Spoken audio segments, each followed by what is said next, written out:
And while we wait for His Excellency for us to be able to locate him and bring him up, I see that we have a lot of requests. We promise to attend to those requests. We see a lot of people waiting to have a chance to speak with His Excellency. We will definitely make that opportunity available for you all. And once His Excellency comes up, we will begin officially. So in the meantime, don't leave, oh. It's going to be a very, very, very hot one, and we'll proceed in just a bit. Thank you all so much.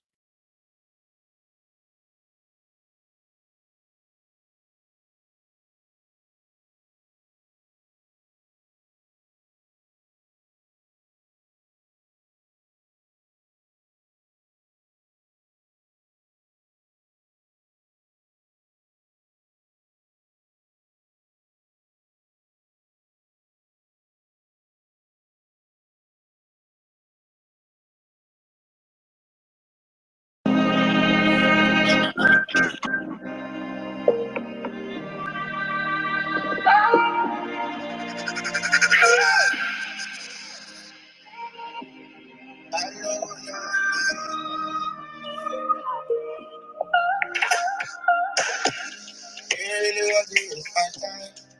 I didn't talk with my life. Really trying to take my life. Yeah, you really change your mind. When I make you on my side, everything went through my mind. You man, not time for the old. I know time for the soul. Love my guys to be home. Got this beach on the choke. Some OG will be OG. Some brothers will be homie. Don't know peace, you know. That's up like on the road. You on time, but they know me. I'm outside, but I know me. How they go let me, but no peace. You know peace, you know peace. One side, but they know me. And you mean go lost, so I know peace. Only believe I can see ways. I blow pressure if you go see. I blow pressure if you go see. I blow pressure if you go see. I blow pressure if you go see. I blow pressure if you go see. Who's got the keys to the contest? Fully was fast free, vampire must do contest. Who's got the keys to the contest? Shoot anybody, I know get out, but you're not there. Going really hard in our top place. See the fine within I go chop face. Shoot boy in the city, I'm okay. Been a bad boy from the onset. Man, don't start to the old. I no time for no solo. Love my guys to be home. That is beach on the choke. Some OG no be OG. Some brothers no be homie. Don't know peace, you know. That's up like on the road. You want time, but they know me. I'm outside, but I know me. How they go let me, I know breathe. You know me, you know me. One time, but they know me now. And they mean go lost, so I know me now. Money only vibe, and see where you now. I blow pressure if you don't think. I blow pressure if you don't think. I blow pressure if you don't think. I blow pressure if you don't think. I blow pressure if you don't think. Yo, you tripping.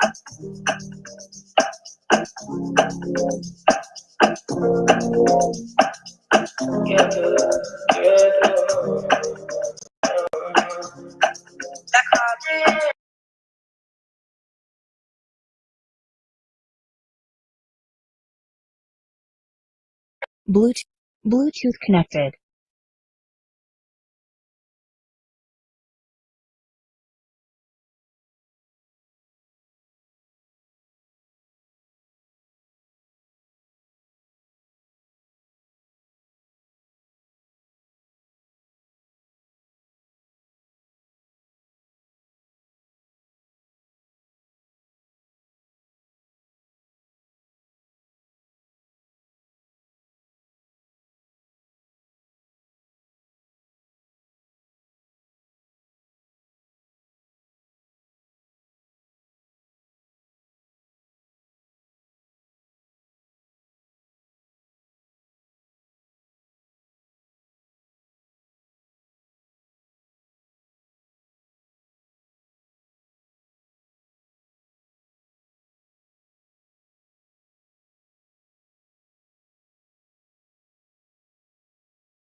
Stop drinking, babe. Take him out and day, hits me for leaving.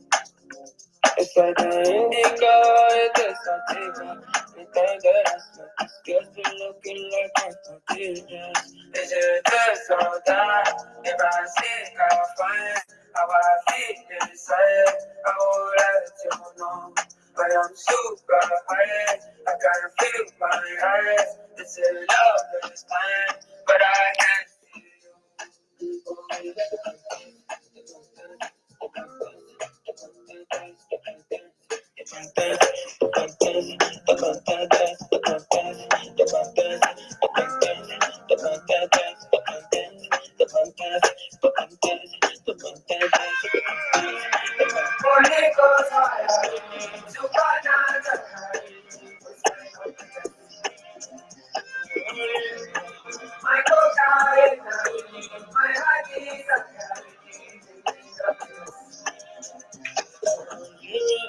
I know there's a cause you gave me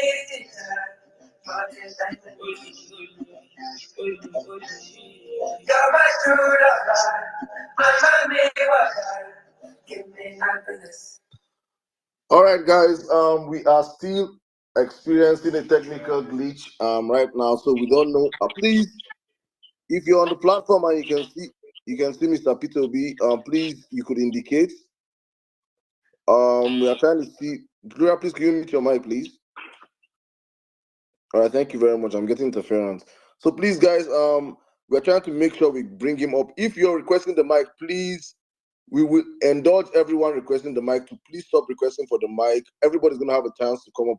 The request is too much right now, so we cannot see him. Please stop requesting for the mic. When the time comes in for people to come up and ask questions, we're going to allow everybody to request the mic. Please, we'll ask and plead with you guys to please cancel your requests. The requests are just too much, and his request is probably hiding somewhere we cannot see him. Please, you're requesting for the mic. Please cancel your request. Gloria, please take it up from here.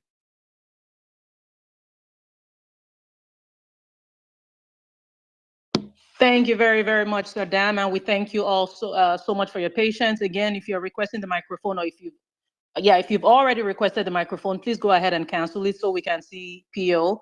Yeah, I'm seeing the request dropping. Thank you all so much for cooperating with us. For now, why don't we just get to know, those co-hosting with us and the people who will be speaking with us today. Let's start with my fellow co-host. Hey, Tosin. Hello, Gloria. Good evening. And it's going to be an amazing time with His Excellency Peter Obi. And I kickstart this evening with a quote. It says, "Corruption is the enemy of development and of good governance. It must be get rid of. Both the government and the people at large must come together to achieve this national objective." And that is why we are here this evening to talk and to, ask one or two questions from His Excellency Peter Obi and some other national issues of national interest. And on this note, I want to say welcome to everyone on this platform. You are welcome to Parallel Facts. Thank you very much, Tosin. Wonderfully said. Hey, Miss Pearls.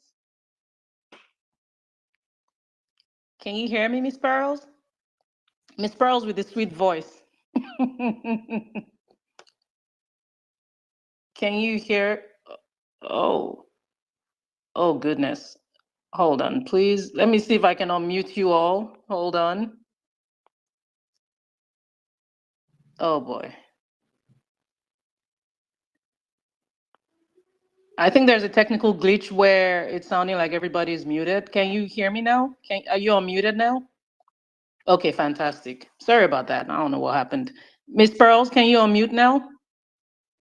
Okay, hello, Gloria. I'm so excited to be here today. How are you doing, Gloria? I am very well, girl. Good to hear your voice again. I'm here. Always good to hear your voice go. I'm so excited to be here today. I've been looking forward to this space for the past 1 week, for the past 2 weeks actually, right? And it promises to be very intellectual, very interactive, and very entertaining. I see loads and loads of people here cut across Nigeria and all over the world. So I'm actually looking forward to hearing from His Excellency tonight. Yay! And so do we. Thank you so much, Miss Pearls. Mommy Bolanle is here as well. Mommy Bolanle, can you hear us? I can. Good evening, Gloria. Good evening, everybody. Oh my God, I'm so excited. I mean, it's going to be an amazing evening with His Excellency. Some of those burning questions that people want to ask him. I mean, I've seen some of the questions. I'm like, oh boy. But knowing PO, he's going to answer every question. And it's going to be trending for the rest of the night. But yes, I'm excited to be here. Thank you, Gloria. Thank you so much. And of course, the last session we broke the internet. This today promises to be the same. Guys, don't give up. Keep retweeting the space hashtag Peter Obi on Parallel Facts. We're also on Facebook. We're also on YouTube. Yes, you can listen to us live on YouTube, on Facebook. We're Parallel Facts everywhere. On Instagram, it's the Parallel Facts, THE Parallel Facts. Well meaning, are you ready? Yeah. Welcome to everybody.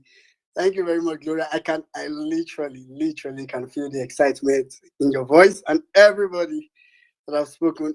I'm personally excited. I believe it's going to be a great space. Yesterday I took out time to go through the thread that Parallel Fact had brought up to ask questions, and trust me, I saw questions that were like obedience already. But the good thing is, today's space is not just about the obedience. If you saw His Excellency Peter Obi's tweets some days back, he said, "Dear Nigerians." So I urge you, don't just share it with your obedient friends alone. Share it with all Nigerians, and let's have all of them here. Soon we'll be having the link, I think, for the other platform. So welcome to everybody, and big thank you to Parallel Facts for this opportunity to host us in their house. So thank you to Parallel Fact as well. Thank you very much, Gloria. Yes, and you're welcome to our house. We appreciate you so much, well-meaning. Thank you so much. And now, Malam Jabir, are you ready? We're ready for you. Whenever you're ready, unmute your mic, please, so we can hear your voice. Okay, I guess you cannot hear me. Lamine, are you available to speak? Okay, I can now. Hi, Gloria. Thank you so much for having me. Parallel Facts. I am thrilled to be here. I usually don't go to space that much again, but because PO is coming here today, I came up early. So because I have some burning questions for him, just like every other Nigerians have questions to ask PO. I'm happy to be part of this this space today, and I hope to have an exciting and interacting space with our dear rock. I call him my rock, my excellency. I call him my rock, my excellency, Peter Obi. Thank you so much, Parallel Facts. Thank you, Gloria. Thank you so much. We appreciate you as well. Yes, a lot of us have been excited. A lot of people on the TL. I mean, look at the comment section. Just take a look at our comment section. People are ready. And let me tell you something. I know that this will happen, but I know in my heart that if this space is delayed for more hours, people will still wait here for His Excellency. Am I lying? Give me an emoji if you agree with me. We've been here. How do they say it? We are here. We are solidly here waiting. Everything stops. You know, I saw a very funny comment when PO announced that it was coming. This lady said she was literally going to go and break up with her boyfriend so that she could make the space. Now, we're not trying to break relationships, so that's not what we do here at Parallel Facts. But literally, I saw all kinds of comments. People said, whatever is happening. Somebody said, I even had an emergency, but I am going to cancel it for PO. I had a surgery. I will cancel it for PO. That's just how important today is. And of course, I'm exaggerating and, well, being funny, but that's just how important it is. It's the essence. The essence of being here is to make that impact and to receive as much as we can. It's not every day we get to speak with His Excellency. It's not every day we get to hear from His Excellency. So we're all very excited for this one. Have I had every speaker go? Dr. Mo Paul, are you able to speak? Or I think, okay, I'm not sure if you're supposed to speak, but anyway. And if you are there and you're like, what is going on? Where is PO? I just have one thing to say to you. Just one thing. Are you ready to hear it?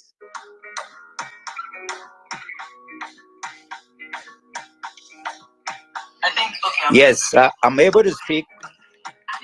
All right. Let's hear you. I just have one thing to say to you. Okay. Hold. Can you hear me? I think I can hear myself in your background.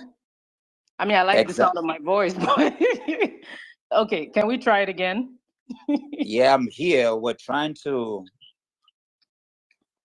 hold on. Hear this voice if you recognize it. Hello. Yay! PO is. I think that they are blocking my phone, so let me use somebody else's phone and talk. They can never block. No blockade. No, they are. I'm telling you, there's something going wrong with my phone. So wow. Let me use somebody else's phone and talk. They can never block. Okay, sir. They are. I'm telling you, there's something going wrong. Okay, sir. Wow. Okay, sir. Okay, we'll give it a few minutes because I think there's some echo going on. But whenever can you hear me now? We can hear you clearly. Please drop an emoji if you can hear PO's voice. Drop an emoji if you can hear PO's voice. Wonderful. We can hear you, Your Excellency. Why don't I talk with the phone I'm using now and leave the one? Wow. This is, you think, we appreciate you, sir. I think we will use this phone you're on. Perhaps we can maybe get the handle changed temporarily to your name so that people can recognize that that's no problem. No, whatever it is. Whatever it is. Wow. Thank you. See, PO will always be transparent. We appreciate you sharing this information with us. We appreciate you. Saddam, whenever you're ready, we can officially start. And in the meantime, if you are there trying to block PO's phone,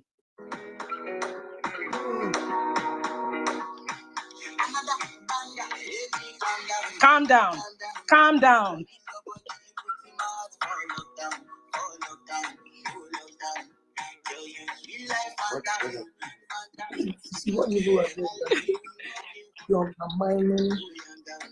No. Whoa. Stop blocking. Stop blocking.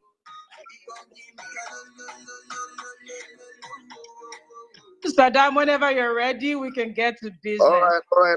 Guys, thank you very much, Gloria. Thank you for holding it down so far, so good. It's good to hear from you, Your Excellency, Mr. Peter Obi. Thank you so much for joining us. Ladies and gentlemen, you're welcome to the Parallel Facts Citizen Engagement with Mr. Peter Obi live on the platform. It's unfortunate that we cannot get him up here and with his phone. We have tried for the past 40 minutes, 50 minutes trying to walk to the back end, and the same glitch system has also happened here again today. It's unfortunate, but we just have to improvise right about now. It's good that we can have him with Dr. Mo's phone.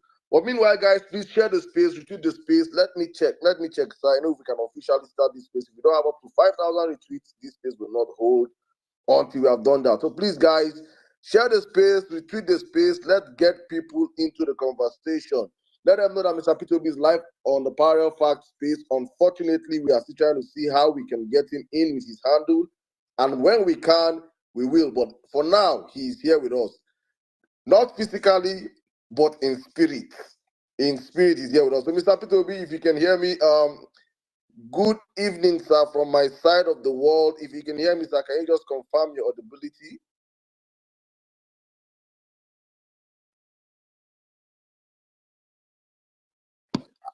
Your Excellency, can you hear us? Abdul. Hello, yes, I'm here.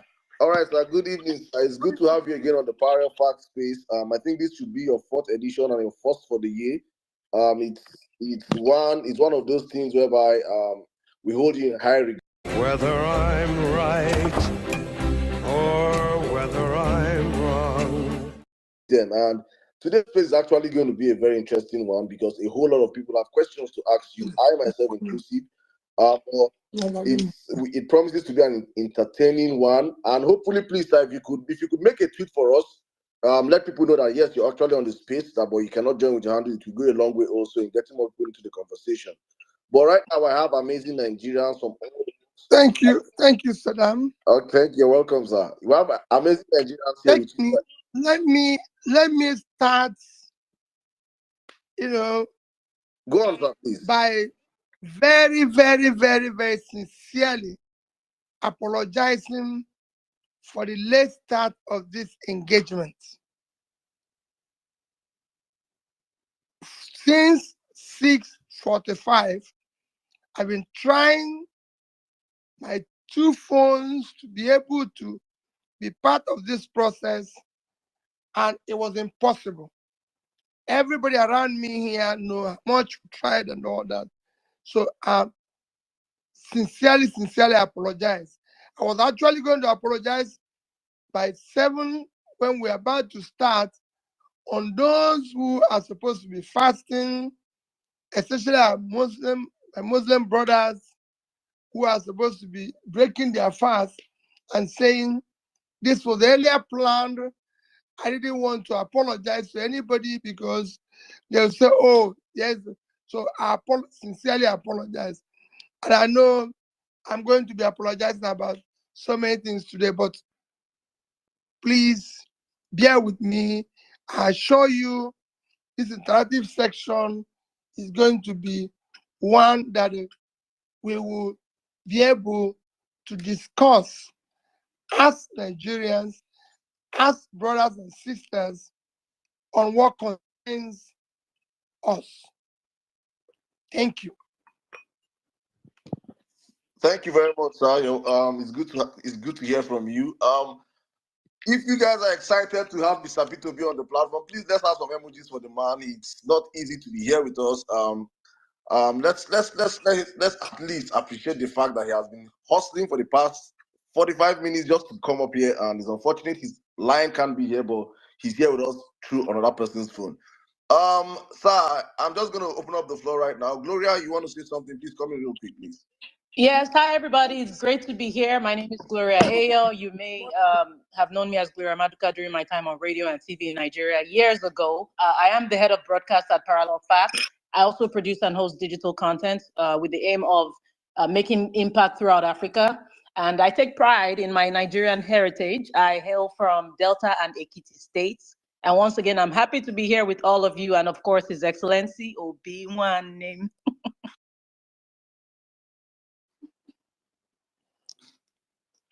Thank you, Gloria. My pleasure, sir.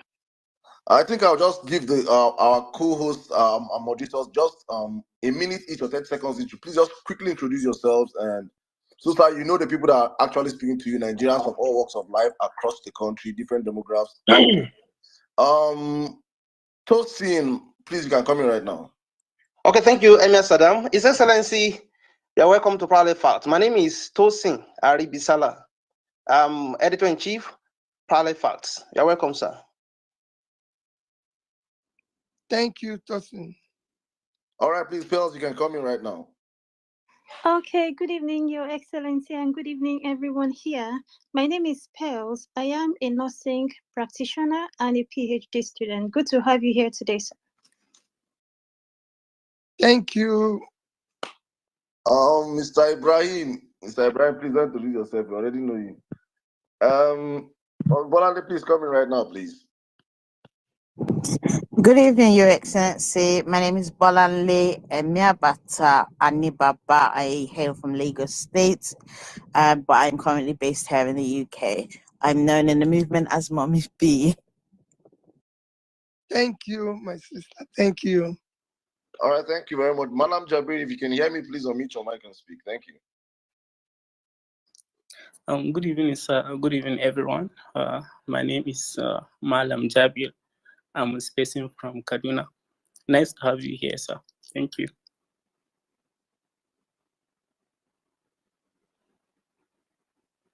Sir, did you hear Malam Jabir? No. Good evening, sir. Can you hear me now? He can hear you. Can you hear me, please? I think Malam Jabir, you drop and come back up, please. Oh my God. Lamin, can you come in, please? Yes, Saddam. My rock, Your Excellency, my name is Lamin Kolos, and I am from Niger State, your beloved Niger State, although I live in Abuja. Can you hear me? And welcome to Parallel Facts. Thank you. Well-meaning, please, you can come in right now. Yeah. Thank you very much, Saddam. Yeah, thank you. Good evening, Your Excellency. I'm popularly known around here as well-meaning Nigerian. Thanks for coming around again, and it's good to have you. Yeah, I'm from Edo State, through and through. Thank you. All right. Thank you very much. So I think these are the moderators for now. We'll be opening the floor for every other person to come up and ask you questions as the space go on. But for now, we would like to start taking questions real quick because we have gone past over 44 minutes past our time. It's important we start up the space. So please, guys, I'll indulge every one of you on the platform. Please retweet the space, share the space. Many people won't see or know that Mr. Peter Obi is here because he's not speaking from his handle because his handle has been massively attacked and we cannot get him right now to speak from his handle. But he is on the platform with us right now. So we're going to open up the floor right now with questions. I just want to go straight first.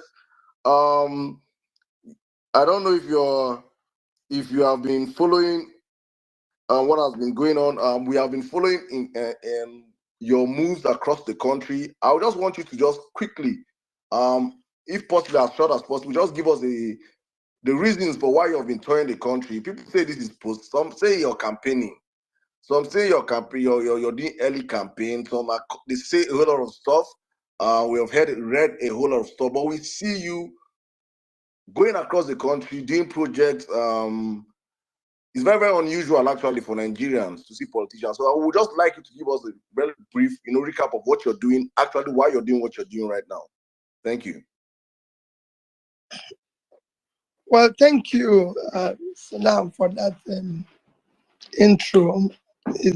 For me, politics and being part of building a better society is not only when you are in office.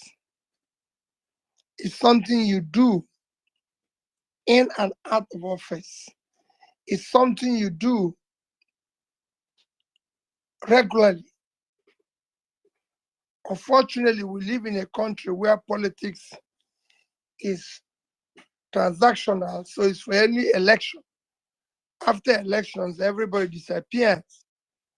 Everybody either joins those who have won and start sharing whatever there is there to share.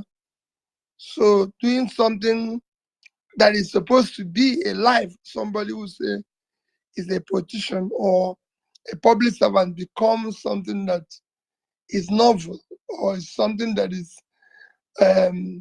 unique. But this is how politicians live everywhere, all over the world. I'm not campaigning. There's no election. I'm not campaigning. I've been doing things like this before I got involved in politics. People know that. And those who are close to me know that I used to say it. I've even said it in one of the spaces that as governor, for example, that Saddam, when there was earthquake in Haiti, I went and took permission from the president. I went to Haiti when I was in my private, call it private life, I visited so many places where there's problems. And I've been able to support so many things before I got involved in public life. And that is what I'm continuing to do. And in Nigeria, especially now, with all the difficulties that are all over the place, I found myself engaged and committed in going around, being able, like this fasting period, interacting with Muslim brothers, learning and everything. So that's basically what I'm doing. All right, thank you very much. I think that is clear. Let me come to you, Gloria, right now. Gloria, please, do you have a question for Mr. Pio? Please take it from here. Thank you very much, Sir Dam. Your Excellency, in the spirit of transparency, during our last space, I just want to first mention that you shared some personal challenges that you faced. And I want you to know, in case you didn't see it, your supporters expressed a lot of concern, and we hope you're faring much better physically and mentally. And now to an issue that has affected many Nigerians physically and mentally, the issue of kidnappings and terrorist attacks, insecurity. The country is being overwhelmed by these terrorists and kidnappers, and it doesn't look as if there's any political will to deal with them, unfortunately. These issues are disturbingly frequent, more frequent than expected, and they're affecting Nigerians on multiple levels. There was an imposition of substantial levies on farmers by terrorists to access their own lands, which severely impacts our agricultural sector, an area that you're extremely passionate about. We've also had kidnappings throughout Nigeria, abductions in the north, such as the mass abduction that recently happened in Borno at the IDP camp, and the recent kidnappings in Kaduna and Sokoto states. We're also approaching the anniversary of the Chibok schoolgirls abduction. And we did release a video just yesterday on Parallel Facts, highlighting that for 10 years now, we have had 10 major school kidnappings. Your Excellency, how do you assess the effectiveness of the measures currently in place to address these security challenges? And what is your take on whether or not ransom should be paid? Well, I've talked about insecurity severally, and I continue to say we can deal with it if we are determined to deal with it. We cannot allow non-state actors to take over the states. We either confront them head on. If we're at war, we know we're at war with them. If we can find partners, those who can even help us to solve it. That's why we're a country. Unfortunately, billions have been expended by government in terms of security votes of all forms and security budgets without achieving much. And then people have paid billions of ransoms without achieving much. So if you put all this together, you know that there must be something we're not doing well and needs to be tackled head on. If we are tackling head on, we would do a lot of work towards solving it. There's no way at this modern time, when I know the government authorities know where Peter Obi is at all time, because I've been told that, because I have a phone. That's what I was told. Now the same system can see somebody come with the buses and carry 200 and something kids. These are not something you put in your pocket. These are not taking two people, 200 and something, carry them in buses, move them several kilometers away without anybody stopping them. But yet, if a normal Nigerian is traveling, you see checks all over the place. These people are not moved in the bush. You can even see some where they move them within 2 days, they have special uniforms and shoes to match them. And they are phoning and asking for ransom and no tracking system at this time and age. Something is happening and nobody knows. Same thing I keep saying about issue of oil theft. These are not things you put in your pocket. So this kidnapping, this organized criminality needs to be dismantled the same way we're talking about dismantling the criminality in Nigeria as a whole. It's not happening anywhere. Even in West African sub-region, not in Africa, it's only in Nigeria. And it cannot be stopped. Something is definitely not adding up. And we need to deal with it.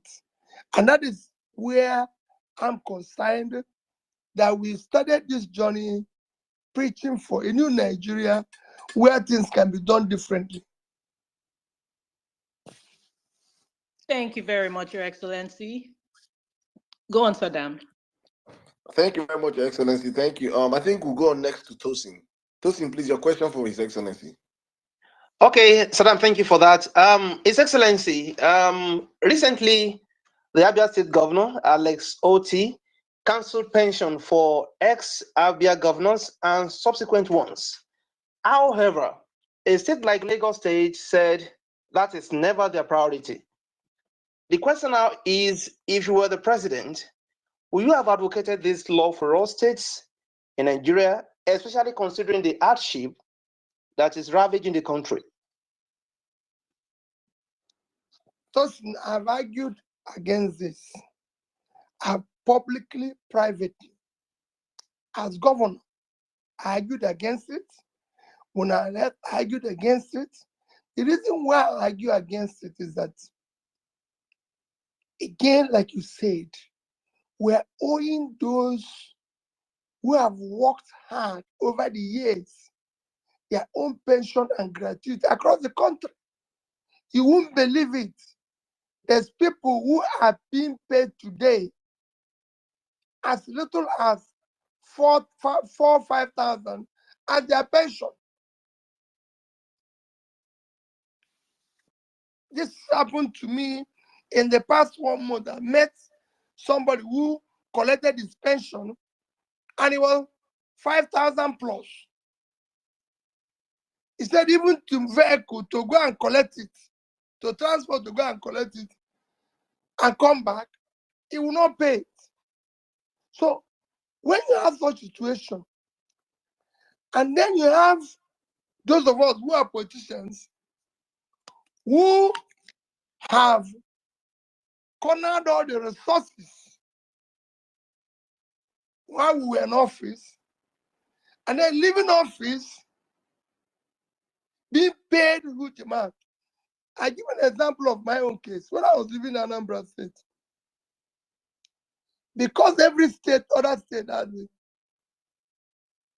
they brought it to me, it was a law already passed through the house and everything, authorizing that they build a house for me in Oka, build a house for me in Abuja or Lagos, as I choose. I have to have similar vehicles as the sovereign governor, and it will be changed every 2 or 3 years. I have to have security people attached to me, about several of them, cooks, house helps, everything. And I said, no, this cannot happen. Remember that I just cleared the gratuity and pension of everybody here. So forget this. It won't happen. My speaker then, or colleagues then, argued that since I'm saving money, I should take 10%. Let them pass a new law that says you take 10% of anything you save. I said, no, it won't happen. Then I was thinking that somebody will come after me and maybe save, since I saved $150 million and 30 billion naira, that somebody might come and save maybe $1 billion and say it's 10%, you will take 100 million. That was my thinking then. I didn't even know that the one I saved I not stay after I've left. So that was my thinking then. I must tell you the reasoning why I said no to that one. So I said no to it. The consequence is that till today, Anambra has not bought me a bottle of pure water, a sachet of pure water. And I don't think they're doing for other people. So for me, the way the country is today, I urge every state, and I will plead with every state to do same as Abia State did. Because most of these people where they're taking care of are already comfortable. In fact, they've already belonged to the 1% of Nigeria, because 1% of Nigerian citizens are controlling almost 75% of the wealth. So you need to stop that. We appreciate that answer. Thank you so much, Your Excellency. Mommy Bolanle, are you ready for us? And while we get ready for her, please keep retweeting this space. Please keep retweeting hashtag Peter Obi on Parallel Facts. We must be #1 globally. We can do it. Go ahead, Mommy Bolanle. Your Excellency, thank you for your answers so far. Sir, recently we celebrated World Water Day. It's unfortunate that recent stats show that 185 million Nigerians don't have access to pipe-borne water. In fact, Hello? Your Excellency, can you hear me? Hello, I'm not hearing Oh, you. Lord. Oh, okay. Oh, Lord. Okay, I think a few people aren't able to hear you. I'm seeing that, but if you can hear Mommy Bolanle, please show an emoji. Let's show Can us people hear me? If not, let me drop and come back. Please drop and come back. Let me Okay, I'll drop. just a brief one. Please, guys, this space is massively being attacked. Unfortunately, I don't know people that don't want His Excellency to speak to Nigerians. So just in case the space crashes, we will have to come back again. It's the glitches here we're experiencing from here is crazy. We just have to see how far we can go. But please, guys, just know if the space go down, we'll be back up again. It's unfortunate what we are facing right now, but we have to see the end of this space. Thank you. And also, please, you can stream the space it's being streamed on YouTube and on Facebook. If you go on the Jumbotron right now, you can see the links to the YouTube and the Facebook. Please, for your family and friends that are not on Twitter, they can join this conversation across these two other platforms. All right, let me go back to you, Gloria. Thank you. Thank you so much, Sir Dam. And while we wait on Mommy Bolanle to come back up, let's see. Malam Jaber, are you ready? Yes, can you hear me, please? Your Excellency, can you hear Malam Jaber? Your Excellency? Your Excellency, can you hear us?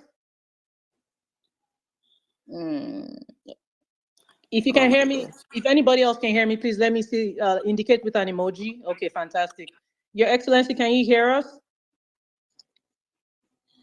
Oh, Your Excellency, can you hear me?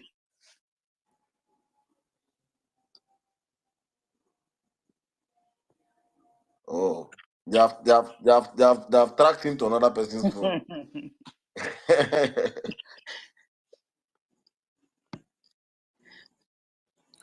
Okay, we're gonna bring His Excellency back up, guys.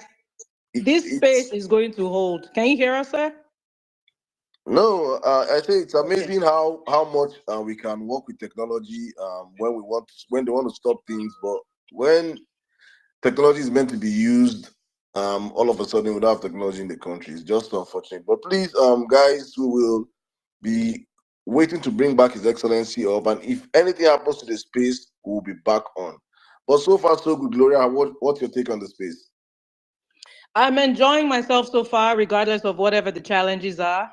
Guys, this space must keep going. Keep retweeting.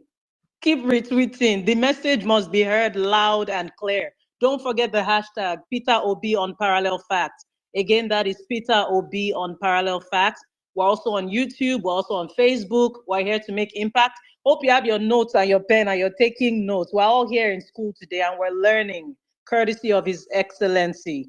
Whatever happens, I promise you this space will continue. If God forbid it crashes, it will continue. We will hold this space today and nothing is going to stop it. If you are with me, let me see an emoji. If you are with me, let me see an emoji. Yes, yes. We appreciate you all so much. Miss Pearls, what are your thoughts so far? I'm sure you're used to things like this. You've coordinated a lot of spaces. What are your thoughts so far? Absolutely, Gloria, for them to be attacking this space, it shows we are doing the right thing. So if this space crashes, God forbid, like you said, we will open another one. If that one crashes, we open another one. Whether they like it or not, we are going to hold this space today. We're going to have this conversation till the very end. So thank you very much, Gloria. You're doing a very good job. And everyone here, we appeal to you to be very patient with us. We will try as much as possible to bring His Excellency back up here for the conversation to continue. Thank you very much. Thank you so much, Miss Pearls. Thank you. We appreciate you so much. Well-meaning. I know I'm putting you on the spot very quickly.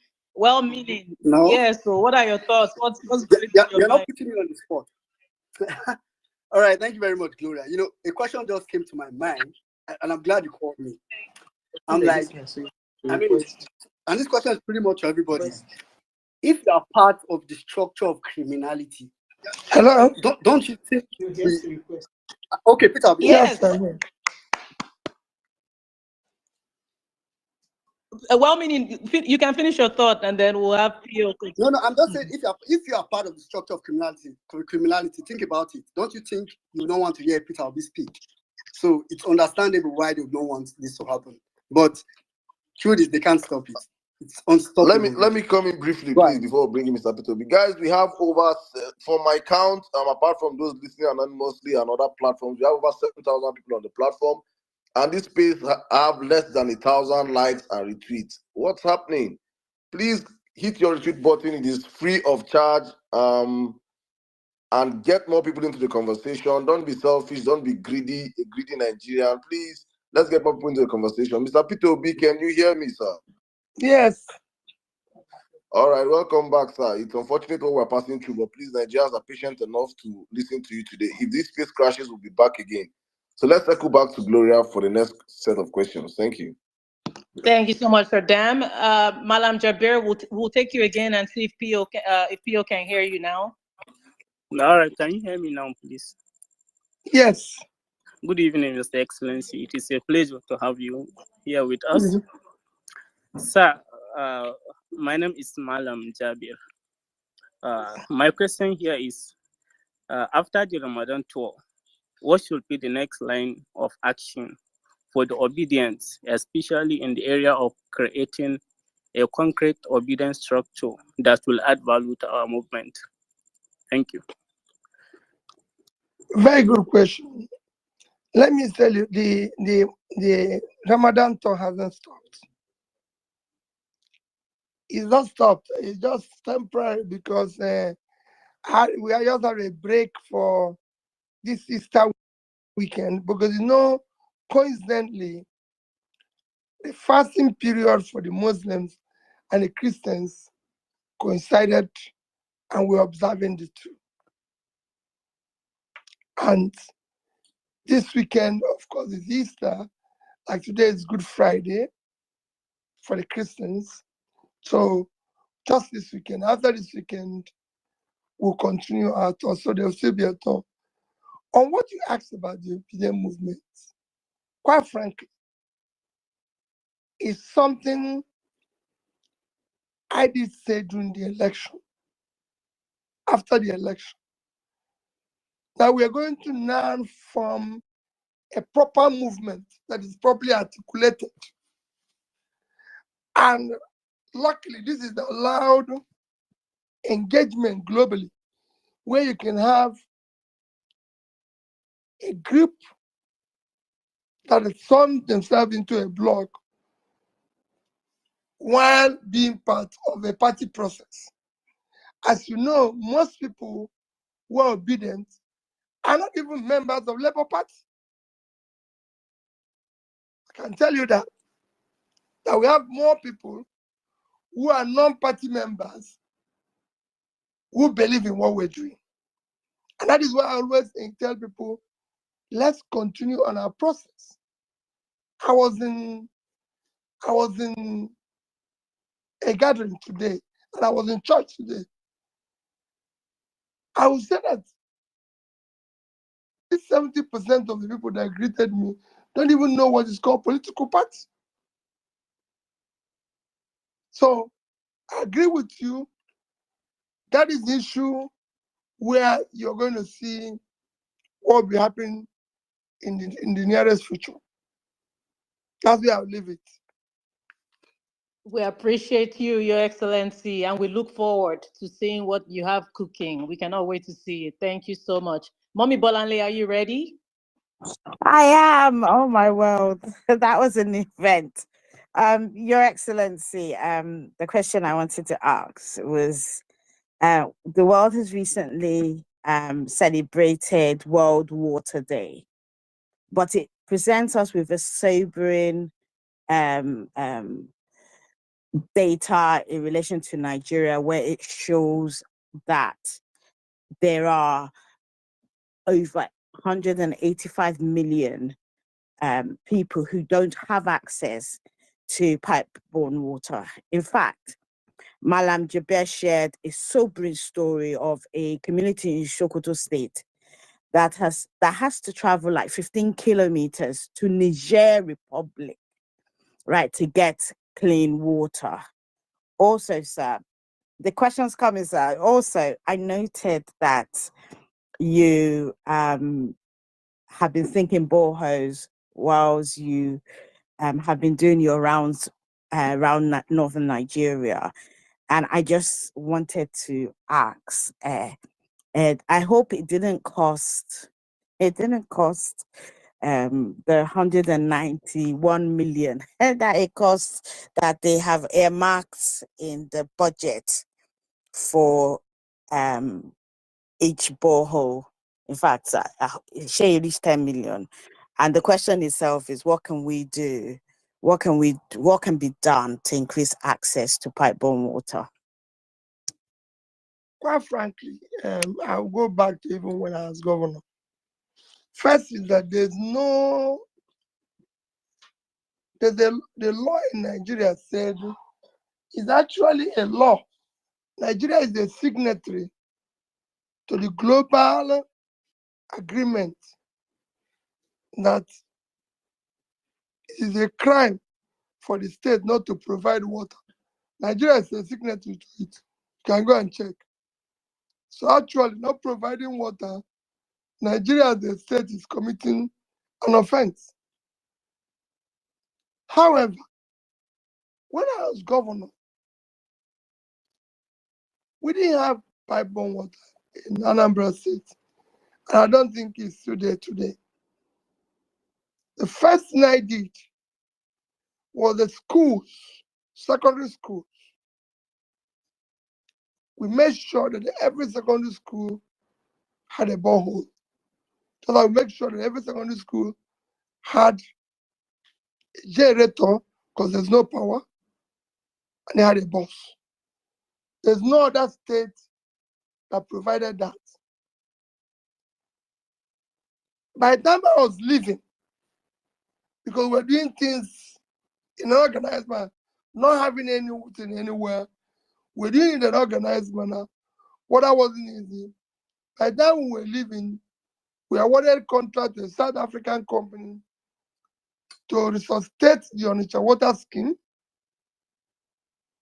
resuscitate then I group to resuscitate the Oka water scheme. We had worked with the European Union on a number of medium water schemes around so many communities, just trying to resuscitate, because this thing used to be there. Except that over the years, it was run aground, it was collapsed, no maintenance, no nothing. So we started doing that. Now, you said it's 185 million. If we are 200 million and 185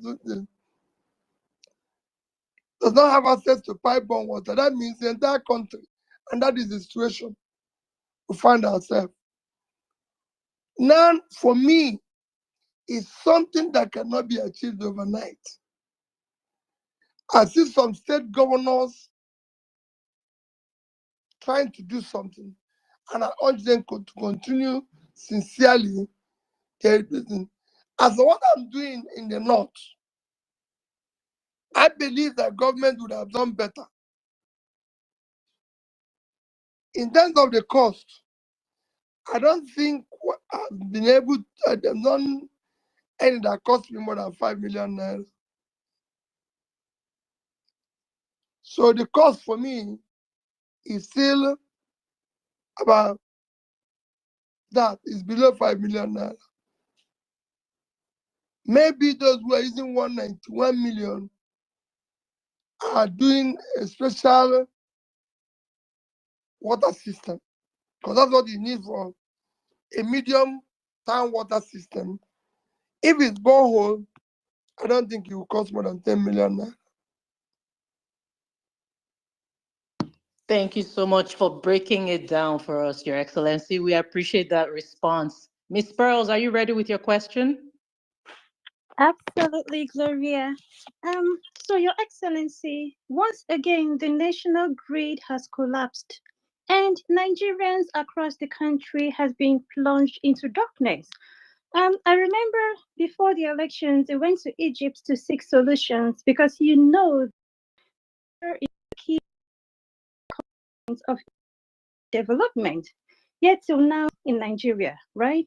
So, Your Excellency, do you think Governor Oti's approach in providing 24 hours electricity in Abia should be replicated? And if you think so, what role do you think the federal government should play in achieving this? Well, let me correct something because it's good that you correct it, but he had a lot of this thing.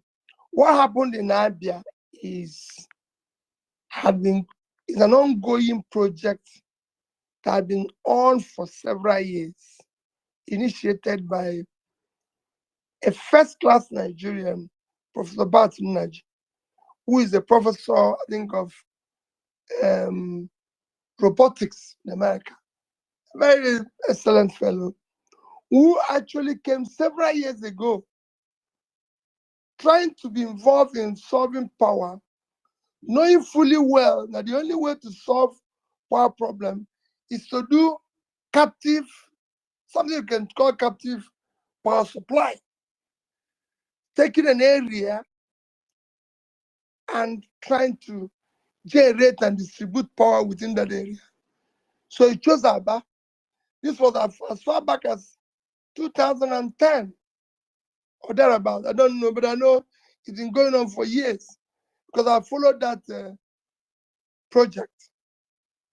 Coincidentally, while Alex Oti was in the bank, in Diamond Bank, because Diamond Bank was the main lender to Professor Nnaji and his team. Oti, while he was CEO of Diamond Bank, helped to restructure that loan. That loan was before Oti joined the bank, and while Oti was there, he helped to restructure it. And again, when he became governor, he helped to accelerate it to come to his fruition. So now that facility is on. Yes, similar thing is what government needs to support. But overall, providing power is not rocket science.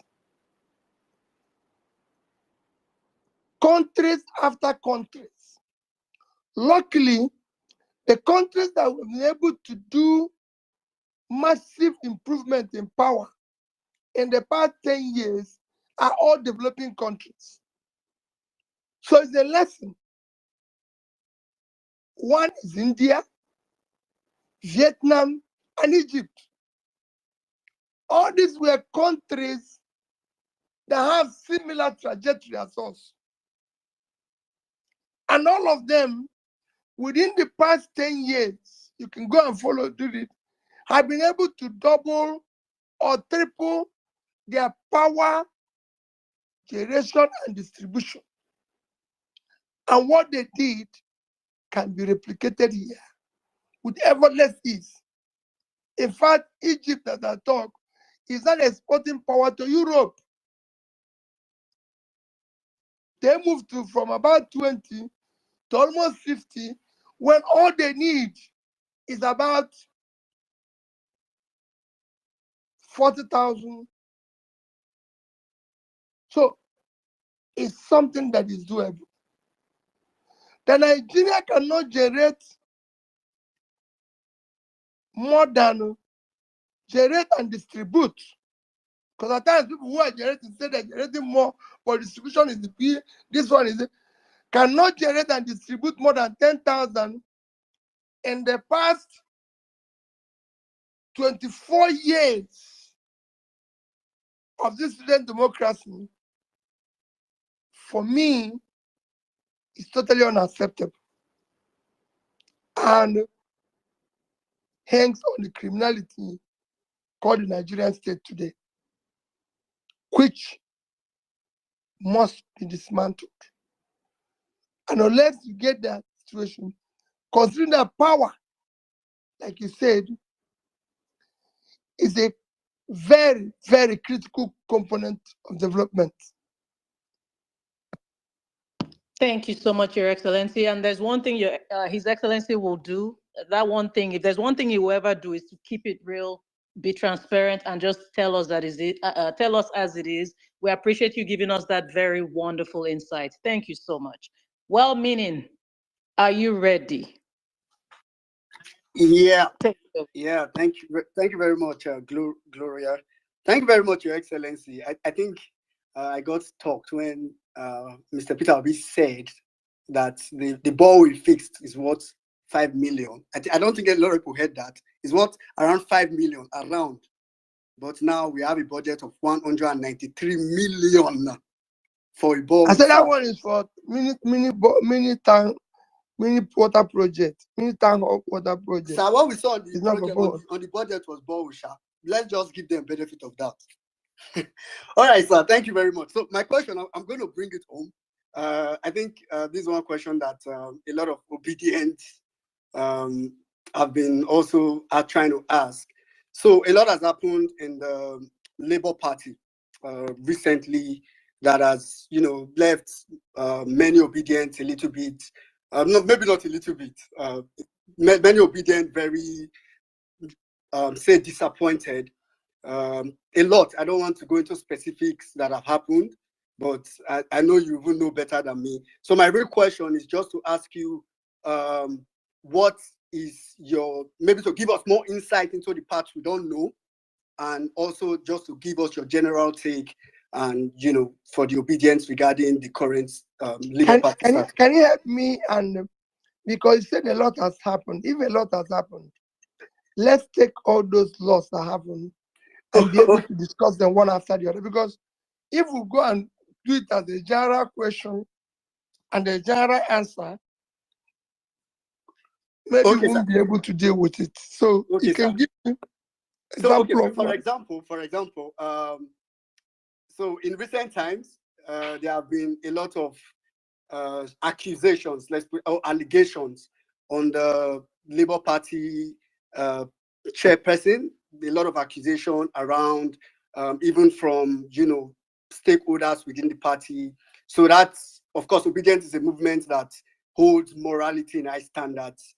So that kind of made a lot of Obedience, have this sort of rejection towards that. Then to top it up, the Labour Party yesterday, or just day before yesterday rather, called for a convention, and Obedience have been looking forward, really, really looking forward to an opportunity to really enter the Labour Party, integrate with the Labour Party, take up positions with the Labour Party, and a lot were expected. We're hoping that with this opportunity we can blend into the party as per taking up positions. But that convention, first of all, we got the circular as a leak and in short notice, and came with so many constraints. And we all thought maybe it's not going to happen, but lo and behold, we decided to say, okay, let's just leave it and see what happens.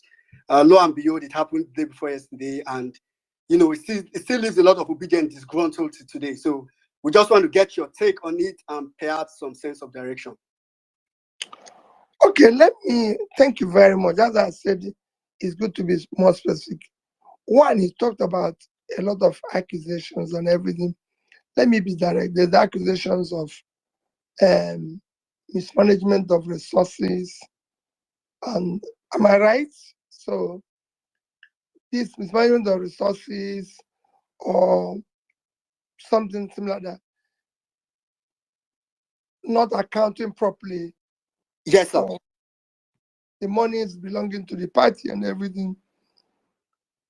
My brother, we have written a competent, qualified external auditor requesting that it goes to audit the account of the party. And until that is established, I will make any comments on hearsay. However, I didn't close my ears to hearsay, but I want it to be verified. The similar thing is also happening within the campaign funding. Similar thing, including myself. And I'm also asking all those who one way or the other receive money during the campaign to account for it. If you're in a group, if you're in an organization, if you're in a clique, who have one way or the other, and you people raise money, whoever manage that resources or received it should account for it. The ones maybe I received, I will account properly, especially to those who gave me so. So I'm asking everybody, account for your own. While, like I said in Lagos, I'm convinced that whoever mismanaged the campaign money people gave us to use for purposes of the campaign and what we promised we'll do for Nigeria, even if we are not able in long run to know or he or she did not account for it, I'm sure he will not escape God's punishment. Because you can't take public money. See, maintain. You can't take public money and go away with it. One day you must pay for it. You must get the punishment for it. So for the accounting, we're dealing with it until that is exhausted or come to the conclusion. I cannot say anything. On issue of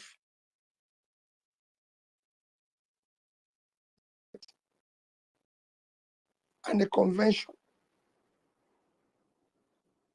I had a convention, and I've said it everywhere. The convention, when chairman approached me about the convention, I appealed to him to consult all stakeholders, starting from Governor, Vice President Dati, to senators, House members, Pat Tommy and the Big Tent,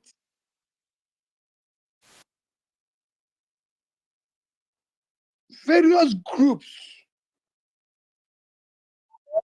have NLC, TUC is documented for us to have a properly organized convention starting from Congress. Because where we need to organize, actually at the grassroots, where we have issues. Let's go there and start. And I'll start organizing ourselves and organize the party properly. Somewhere along the line, so he was supposed to go and consult all these people, and we have a proper meeting, agree on positions, how it is going to be. But as you know, while the presidential candidate, I'm not a party chairman, and I'm not a member of NWC. When I came back and heard that, I traveled for one day, came back and heard that the party convention is going to be in Omaya. Again, I visited and discussed that with my brother, Governor Tim, who said he's listening to me and what I said. And he thinks it's a proper thing. I met the senators, I met the House of Rep people, I met the gubernatorial candidates, and some of the key holders, stakeholders, sorry, and discussed these issues with them. However, somewhere along the line, the NWC insisted they would go on with what they've planned and what they want to do. And they shifted the venue when it's no longer being hosted in Abia. I didn't attend because for me, we need to do more work, more consultation, more discussions before the convention. Thank you. So that's why I didn't attend. And that's the only sign I can show. Some people have said, oh, you would have granted press conference, you would have said this and everything. And I said to them, unless you have not followed my politics,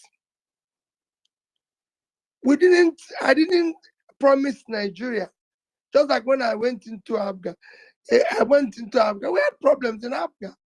And I always tell Anambra people, I didn't promise you people I'm going to change Abga as a party.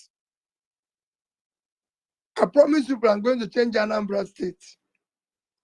Now when I came, Anambra was home for all. I changed it to Light of the Nation and went to become number 1 for number 20 something in education, number 1 in health, number 1. This is what I promised. We promised to build a new Nigeria. We didn't promise to build a new Labour Party. But that I think we will build because it's important. It's all part of it. But people think, oh, I would have been in the market shouting and all that. No. In my position as a leader, is to consult and continue to plead with people. Let's do the right thing. Let's do the right thing. It's not for me to be in the marketplace because I have access and I'm talking to the right people. Even now that the convention supposedly have come and gone, I believe that is actually the beginning of the talk. And we're going to get it right. Because we cannot do wrong thing, especially for those of us who are saying we want to change the system. There's also some of us, because what is happening now is that there's also some of us who, for me, all these are just a distraction they're trying to bring in our group now. There's also some of us who I cannot completely say, very few, very tiny, that are part of what we are doing. Our engagement is about Nigeria.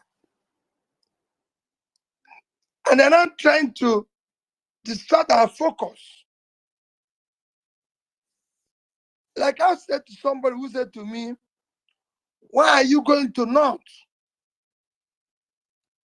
And I said, if they return Abu as the chairman, did he provide water that are provided in the North? Did he stop the water? We will deal with all those matters. But some people now want to distract me from what I'm doing or distract us because it is us. Because they know the future of what we want to do is not about Labour Party. It's about what the Obedience are thinking about Nigeria. Thinking about water, thinking about power, thinking about employment, thinking about security.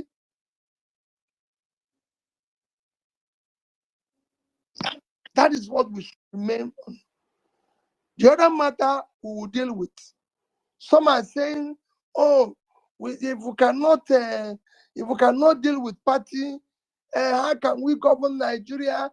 If you cannot resolve party, if you cannot resolve this, it shows that this thing, in fact, you're not serious. I said to them, we were somewhere when we cannot change them, we changed ourselves. We didn't start with Labour.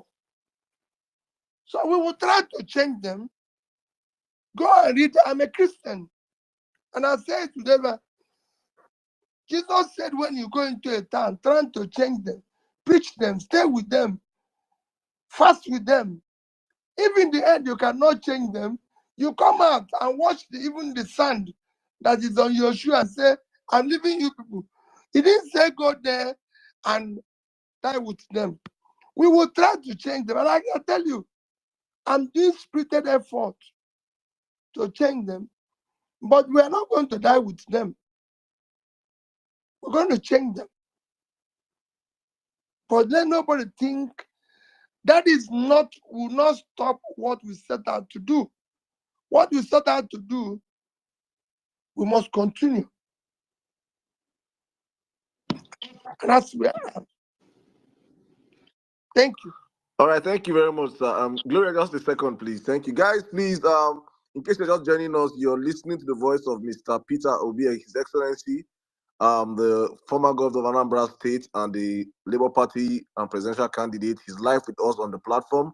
Please, this space is brought to you courtesy of Parallel Facts Media, the fastest growing online mainstream media, strictly for facts-based news. Please, you can follow us on Instagram at the Parallel Facts, on YouTube channel at Parallel Facts, on Facebook at Parallel Facts, and also on our handle here on Twitter. We keep having these spaces engaging His Excellency and other well-meaning Nigerians in due time. So please, You can share the space, you can like the space, you can retweet the space. We're having an interesting conversation here. I am enjoying every bit of it. So please, we see all your questions. We'll be bringing up questions from the all the questions I've been asking here so far are questions from collated from Nigerians that asked their questions. But we'll be bringing up questions from the comment section in the next couple of questions coming up. But Gloria, I don't know who's going to ask next. Back to you, please. Thank you so much, Saddam. Lamine, are you ready for us with your question? Hi, Gloria. Yes, I was born ready for today. Thank you, Your Excellency, for being part of this very engaging conversation, and thank you for joining us on Parallel Facts. My question goes thus: what's your relation? I really would like to know what your relationship is with the LP legislators. I mean, in House of Rep and Senate, because I have observed that since they won the election under the wing of Labour Party, they've not sponsored any bill. We don't see them speaking against the misgiving happening in the legislature or even in the country as a whole. And they won an election under your wing. And it's, I mean, to be honest, it's quite disappointing that nothing really is coming from their own end and they're not engaging. So that's my question for you. My dear, you know, like I said, what we're doing is a process, an ongoing process. You know, and I agree with you. I'm very close to them. Earlier I said I interacted with them over this party issue. I met with the senators, even though 3 was not around. I met with 5. I met with House of Representative members. Out of 36 of them, I think I met 30 of them. So I'm quite close to them. I do get on with them very well. In fact, I'm going to Thanksgiving of one of them tomorrow. So I do get on well with them. I don't have any issue with them. And quite frankly, I enjoy their relationship, their respect,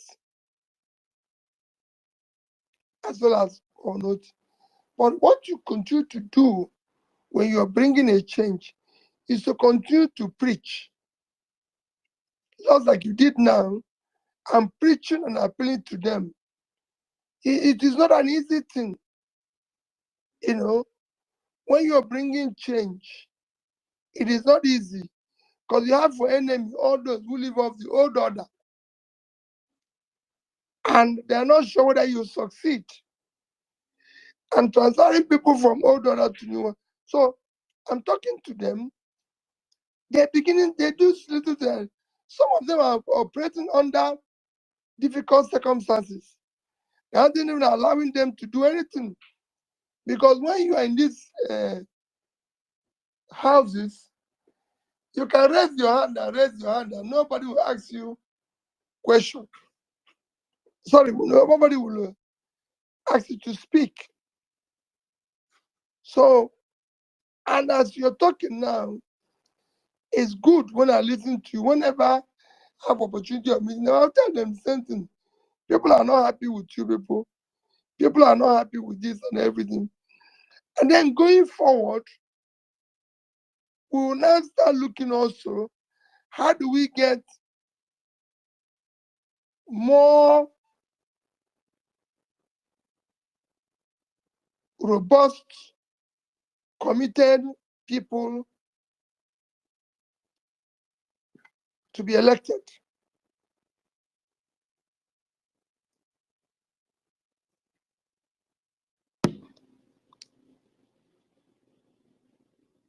Was that your answer, Your Excellency?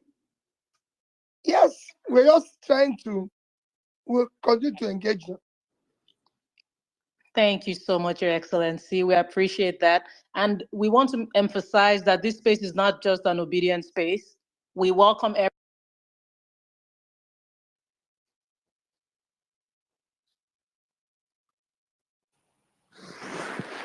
Sorry, probably we Can, lost Gloria. can you hear me?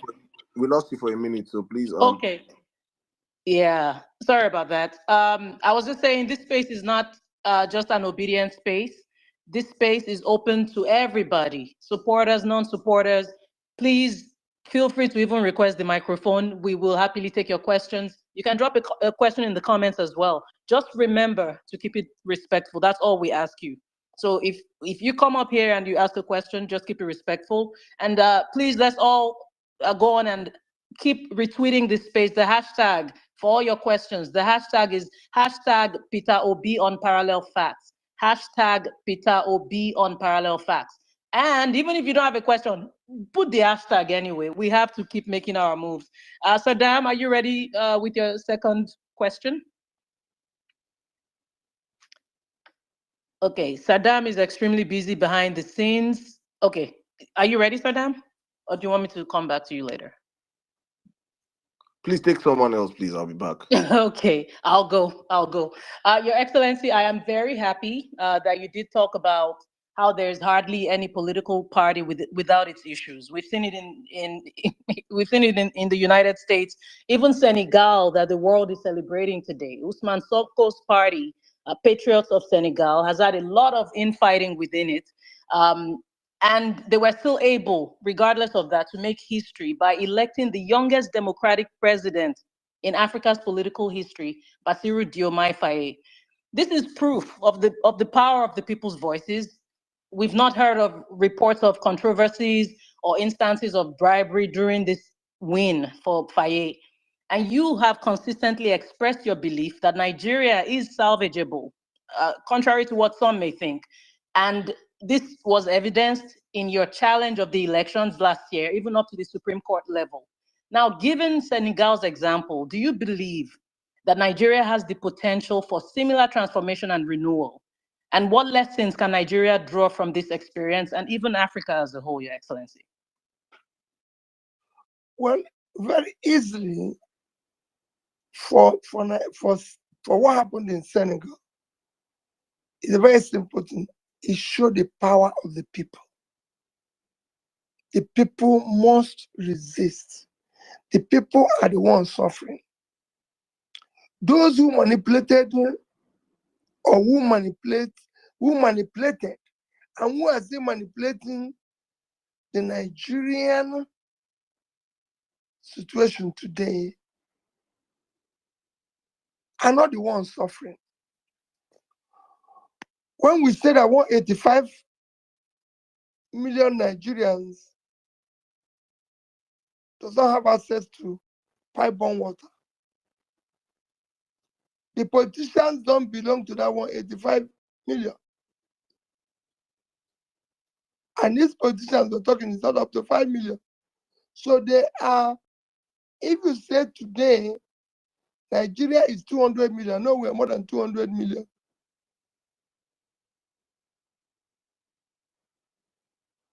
The total number of politicians, all the people who are causing this problem, should be about 5 million. About 5 million. So you're talking about 0.25%, 0.025% of the population. It's not even up to 5% of the population.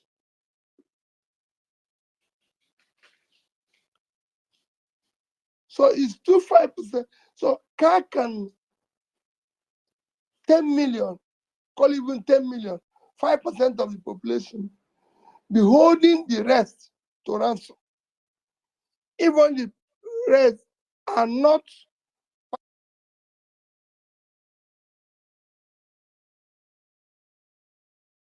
That's what happened in Senegal. The people say no. It is not Sonko or the elected president that said no. It is the people. Because it's the people that are suffering. Today, Nigerians are borrowing money to eat. This I'm talking about those who have jobs. They're borrowing money to add to their pay pocket to be able to eat. Not to do anything, just to feed themselves. So the cost of bread, nobody buys it cheaper. The rich can buy it, the poor can't. Fuel, power. You said there's no access to power. The rich have generators. Some have two. The poor is suffering. So it is time for Nigerians to be able to say no to this criminality. And I'm sure that will happen very soon. That was very reassuring. Thank you so much, Your Excellency. Saddam, are you ready to go? Right. Very much, Gloria. Thank you, guys. Thank you, Your Excellency. I'll just go straight to the my question. My question has to do with corruption and nepotism. This administration have been accused, or we have seen video evidence of extreme nepotism. Some people call it Lagosism, or even family through crazy, like our big brother Kenneth Okonkwo just said recently. What is your take for this? For instance, we saw how Chief Tinubu traveled with his children as officials of the government, and he even placed them before the ministers of the Federal Republic of the country in the protocol lineup.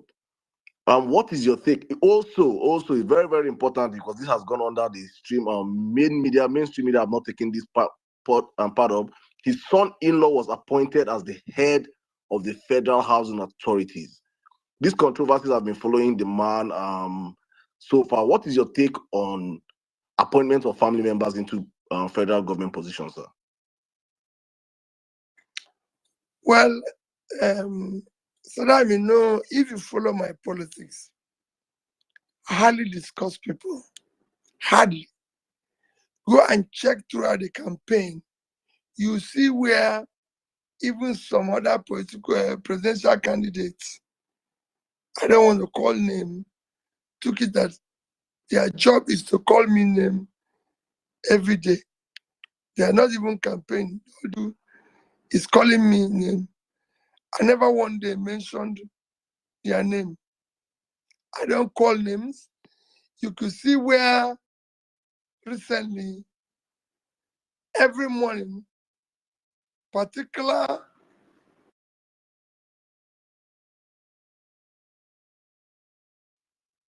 if I tweet that, oh, my wife did not wake up, slept late today, they will reply me. Their job is just me. I don't, because I don't believe in it. But I can tell you, Saddam, hello? I can hear you, sir. Go on, please. Okay.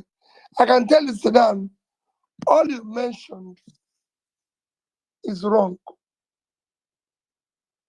It is part of what we need to change today, because we can't go on with such thing.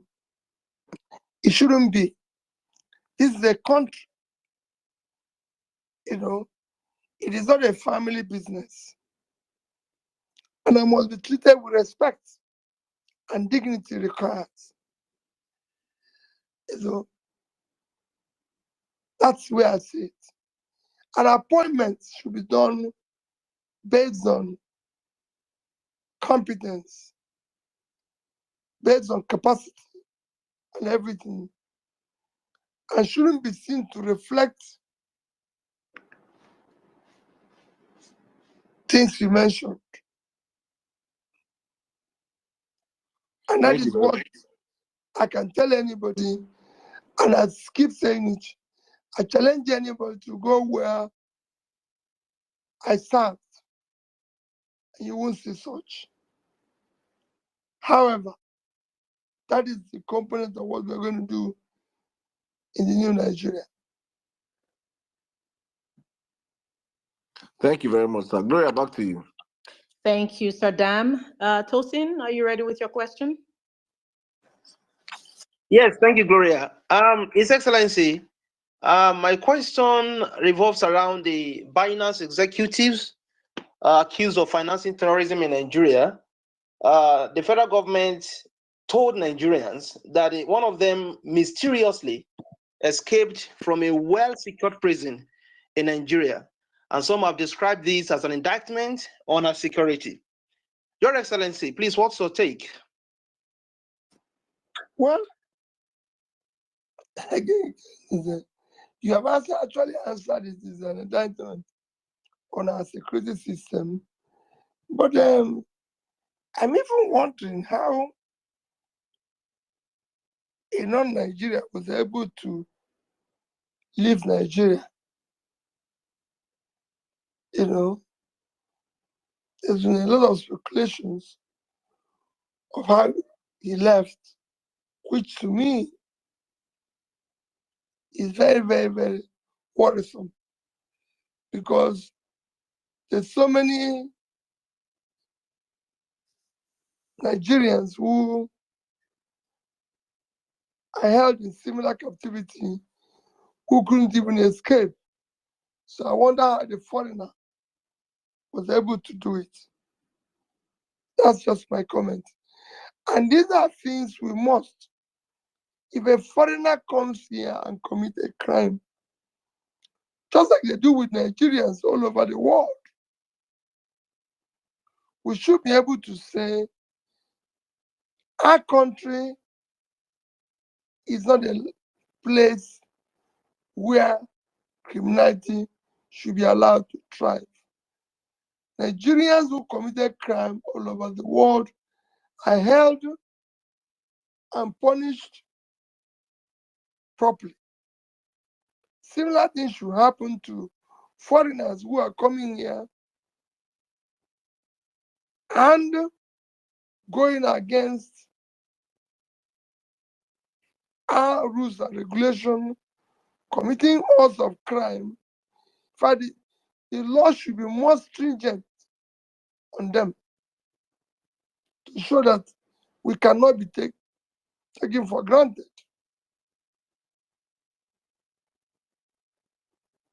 Thank you. Thank you very much, Your Excellency. Guys, we're well over 9,000 people tuned in, and we need more retweets. Go on and retweet the space. Go on and put that hashtag out there, Peter Obi on Parallel Facts. Mommy Bolanle, are you ready? Yes, I am. Your Excellency, before I ask the question, to give some context, there is a report that was recently launched here in the UK by PSG UK. They work in Nigeria on insecurity and education in Nigeria, the context and challenges. I would like to send that to you, sir, because it gives really good information, data, and solutions. And I wonder if you let me know via Saddam how you want me to send it. Right. My question itself. I'll be very glad to. I'll be glad to have it. Awesome. Right. So, sir, my question is this. I've noticed that during your tour of Nigeria, you visited a lot of educational institutions. I know that you are very clear about the role that education plays in lifting people out of poverty. However, 1 in 5 out-of-school children in the world come from Nigeria. And of the 20.2 million out-of-school children in Nigeria currently, 66% come from the Northeast and Northwest. Sir, what do you suggest should be done at state level to tackle this problem? You know, out-of-school children problem in Nigeria is very solvable. When I say this, I say with every sense of responsibility. It's because we have not recognized the impact of education on development. You know, in Nigeria, all you need to do if you're in government is to run around, make noise, bribe some people, they help you to make louder noise. You're doing this, you're doing this, you're doing this. But if you're looking for measurable,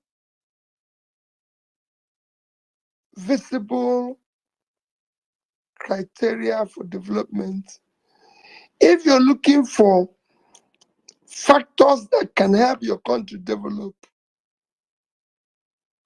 number one revolves around education, basic education, basic education. And that Nigeria can finance comfortably. Nigeria can finance that comfortably. The schools, just the schools in the north, pulling those kids out of school, which is critical now, because it's those who didn't educate yesterday that's a part of the problem we are facing now. Those who didn't pull out of poverty yesterday is part of the problem we are facing now. So educating the young ones have now become critical. Especially as you've seen studies after studies showing that the more educated the country is, the better the development. There's no reason why we should not throw all these billions we're wasting in doing things we shouldn't be doing into education. Nigeria today is wasting several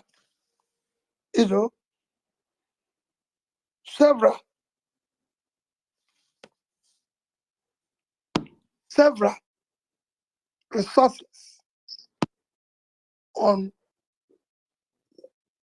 things that have no contribution to development, while abandoning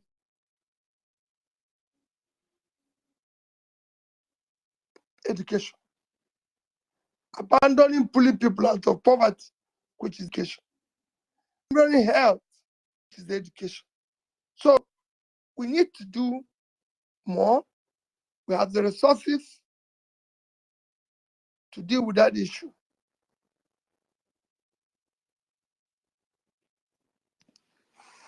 Thank you so much, Your Excellency. And I just want to address something. I'm getting a lot of tweets where people are saying they want to hear other speakers. So the way it works, if you're familiar with our spaces, the way it works, this is being organized by Parallel Facts. So we have a panel of people who ask PO some questions. We have to touch on some very, very important aspects of the situation of things in Nigeria. Not that your questions are not important. And then after we do that, we bring people up and then they ask questions. And then we're done asking questions. Okay? I promise you, I know we're all eager to speak with PO. We will speak with him. I promise you. Okay? Thank you so much for your patience. All right, Malam Jabir, are you ready? Yeah, can you hear me? I can hear you.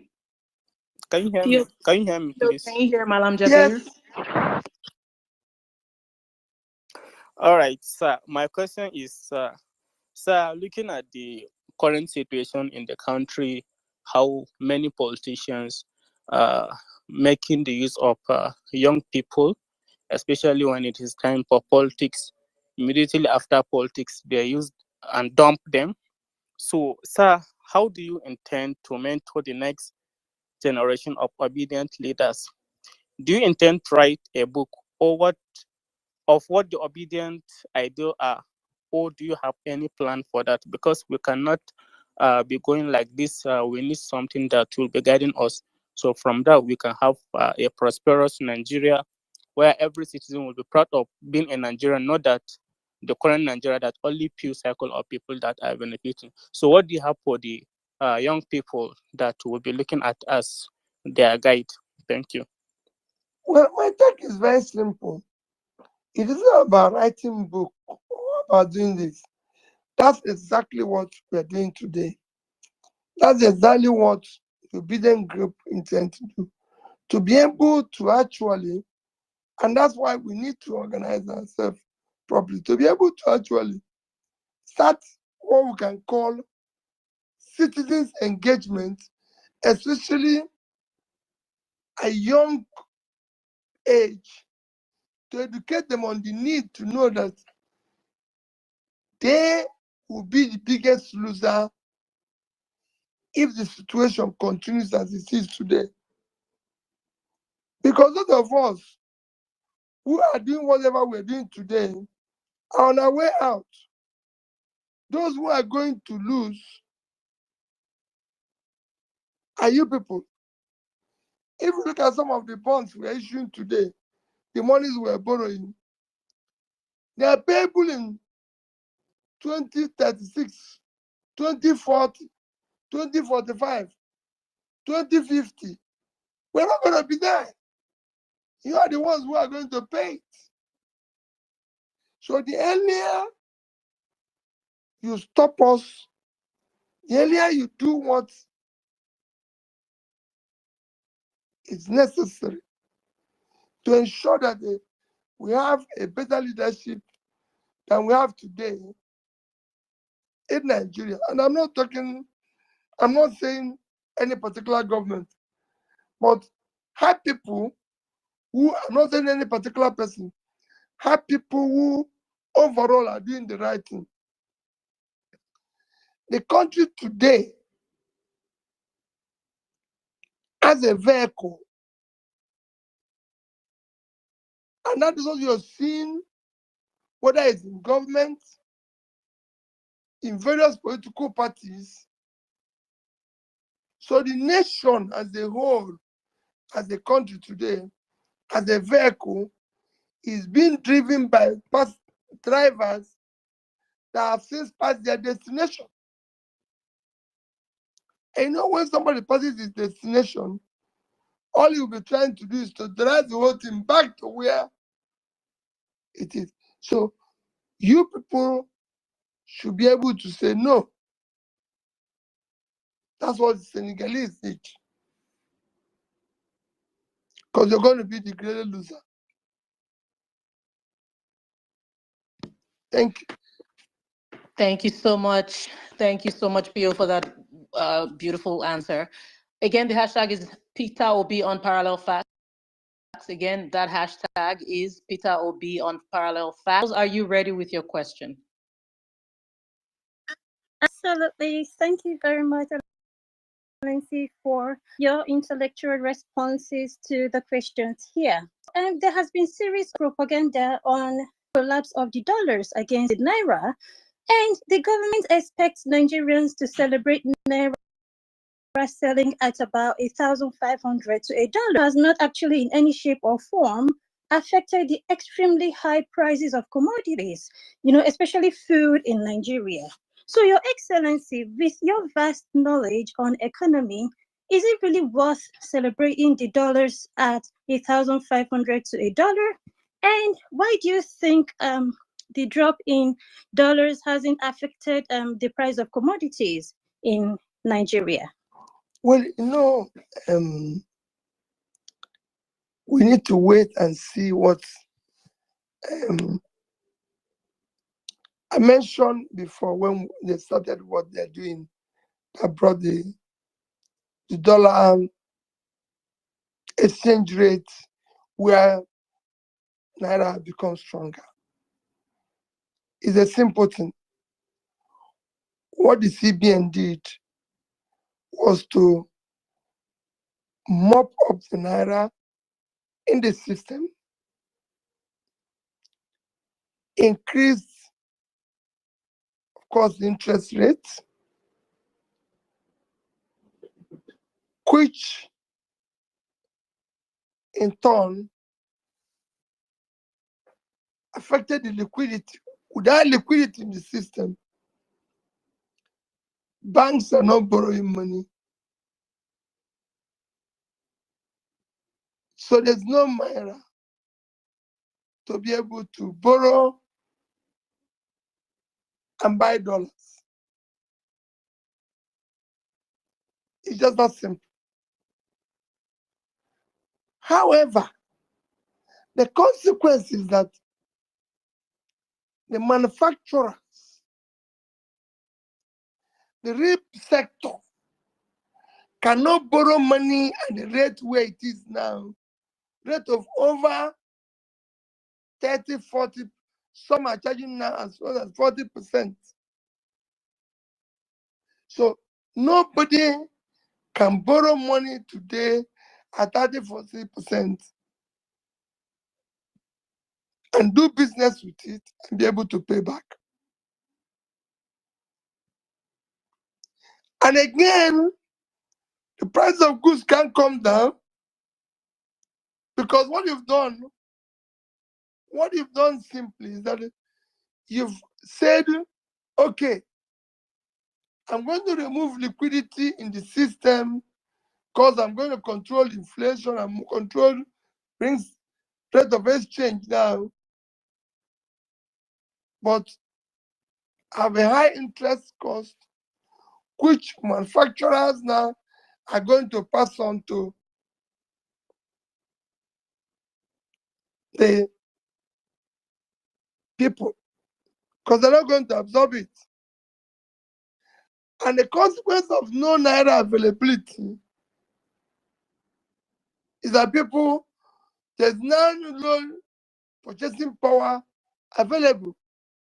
So they can't even buy the goods. So there's a lot happening that I believe down the line, this is me, it might actually be worse than what we are trying to prevent. Because companies are going to collapse.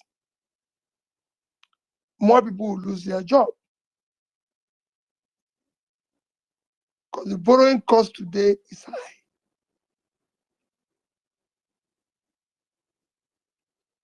The only way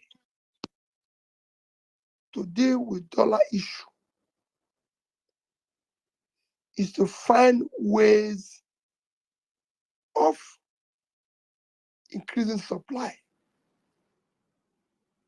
Temporarily, it might require you to borrow. Borrow and finance dollar-related businesses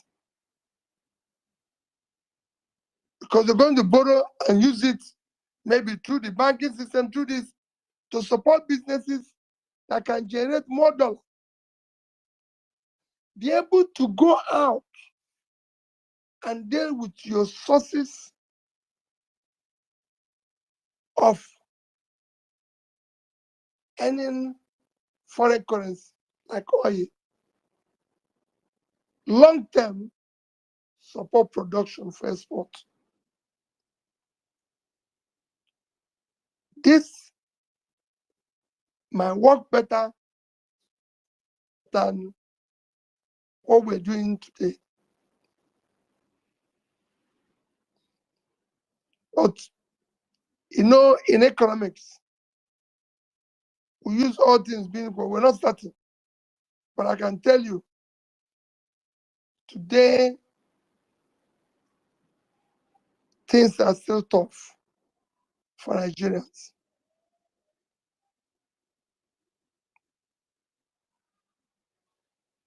Thank you so much. We love when you break it down, especially with your economic background and prowess. That was extremely helpful. Thank you so much, Your Excellency. All right, so we're going to take two more from the speakers and then we'll bring speakers up. I told you we're getting there, but in the meantime, again, we have so many people tuned in now, but our retweets are not reflecting that. So we're asking you, please retweet this space, retweet it, share it with somebody. Don't forget the hashtag Peter OB on Parallel Facts. Just put out the hashtag for whatever it's worth. Let's let the world know that His Excellency is here speaking with us. All right, well-meaning, we're ready for your next question, please. Yeah, thank you very much. Thank you very much, Gloria. Thank you very much, Mr. Peter Obi. Earlier you said that, there are two people that their job is to call you every morning on Twitter. I think I know those two people. I probably even know more. It's what happens when people are becoming president at 44, why some people are pretty jobless on Twitter. It's understandable. My next question again is going to be bringing it home. I'm glad you've talked about long-term plans, the obedient movement, structuring the movement.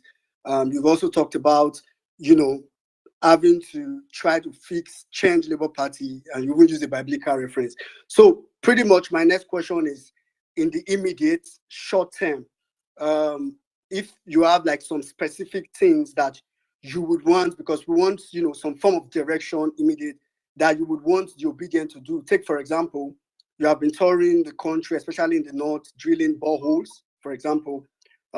If, for example, that's something you want to say, okay, obedience, these are the kind of things I want you to join me in to do this kind of project on your own and all that, or any other thing, just generally, an opportunity to call on obedience to join you, to do whatever you're doing or what you want them to do and give some sense of direction. Thank you, sir.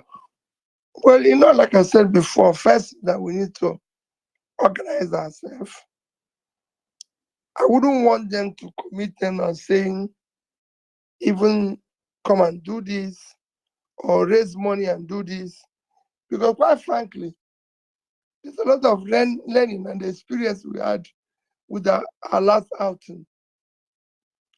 I can tell you that every day you're hearing of money collected by one person or the other, which sadly was not utilized for the purpose. Individually, I encourage people to do whatever you can do to help today. Our people are going through difficult time. We're going through difficult time. Our people are hungry. People are hungry. So it is important that anybody who can do anything to help, it will go a long way. I said it in my tweets. We are now one of the hungriest countries of the world. We are 109 out of 125 measured. So we are among the worst 20. So you can imagine what it is. You see me tweet where I said, Ukraine that is at war is now giving us grain free. And both UNICEF and every organization is now saying it will get worse. So whatever you can do, like I'm doing, please do. Do not wait even for me. Do whatever is possible that you can do in order to get it to help and get our people to live. It will shock you. I stop in the street now where they're selling bread and ask question, how much is bread? They say it's 1,000. I pay 10,000 and say, give these people around here one bread. Just as they are sharing it, other 20 will appear and say, please buy for me. Buy for me. That's what we've reduced. You've seen Nigerians die, including university students. Assets that we require for tomorrow because they are fighting where food is going to be shared.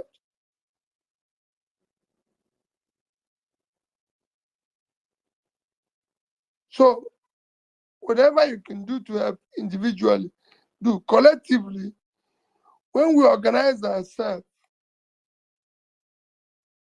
we will be able to contribute money that will be accountable for a purpose. Thank you. Thank you very much, Your Excellency. Lamine, are you ready with your question, please? So we can start bringing up speakers. Yeah. Good. I Awesome. am ready. Thank you again, Your Excellency, for your patience, for being engaging, and your perseverance. Thank you so much. Okay, this question is quite controversial, but I mean, what are your thoughts on people supporting opposition candidates when there are, credible, obedient candidates in LP contesting for positions? An example is what's going on in Edo State, where we have the likes of Olumide contesting for governor of Edo State, and we all know that the man is credible. He's spoken to us on this space before, but you have some obedience saying that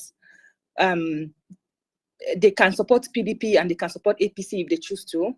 So for the likes of us who think that things should not be done that way, I'd like to know your thoughts about that. Okay, let me first make a comment. I've also been accused of not supporting Olumide Abana. Categorically, Olumide Abana is our candidate. And that is the person I support. Is the candidate of Labour Party. And as of today, I'm still a member of Labour Party. I don't, and I will never do anti-party while I'm the party. If I'm going to do so, I'm going to make it categorically clear. And like you said, he's qualified for the job. Primaries have come and gone. You can have anybody you're supporting. I can have anybody I'm supporting. But that has passed. He's now our candidate. He enjoys my support. And I plead with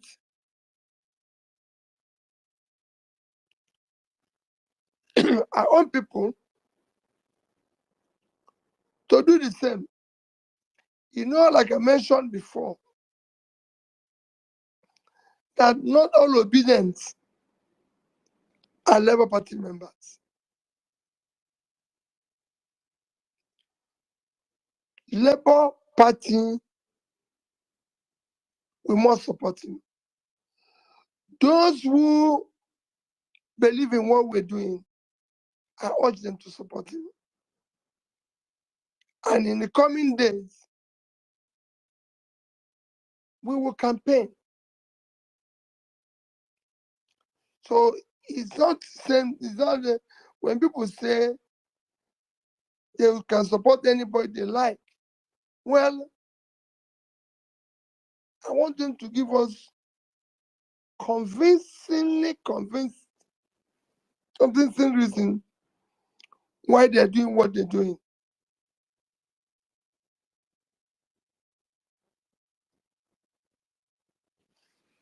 Thank you so much, Your Excellency. All right, it's time for us to bring speakers up. And I do want to say, if you are not following us and if you have not retweeted this space, I can't bring you up.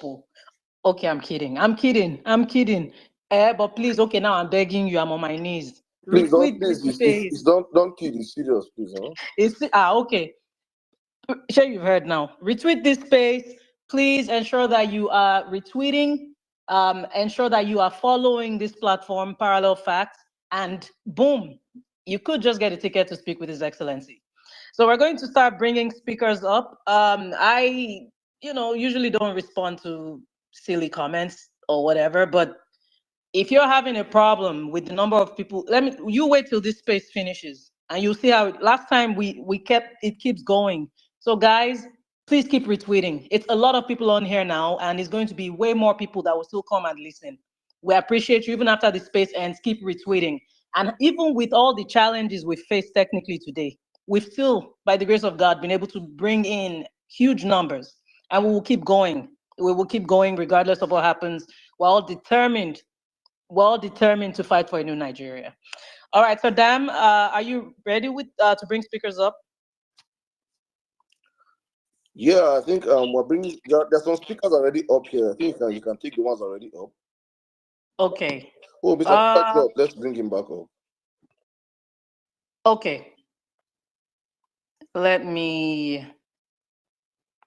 I want to make sure I don't kick myself out. Okay. Let me take Kolade first. Hi, Kolade Kayode. You can go ahead with your question. Oh, thank you so much, Gloria. My pleasure. I greet everyone. His Excellency, thank you so much, sir. You really made my day. You made my day. Today's my birthday, and I get to speak with you for the first time. Thank you, sir. Okay, I'll go straight to my question.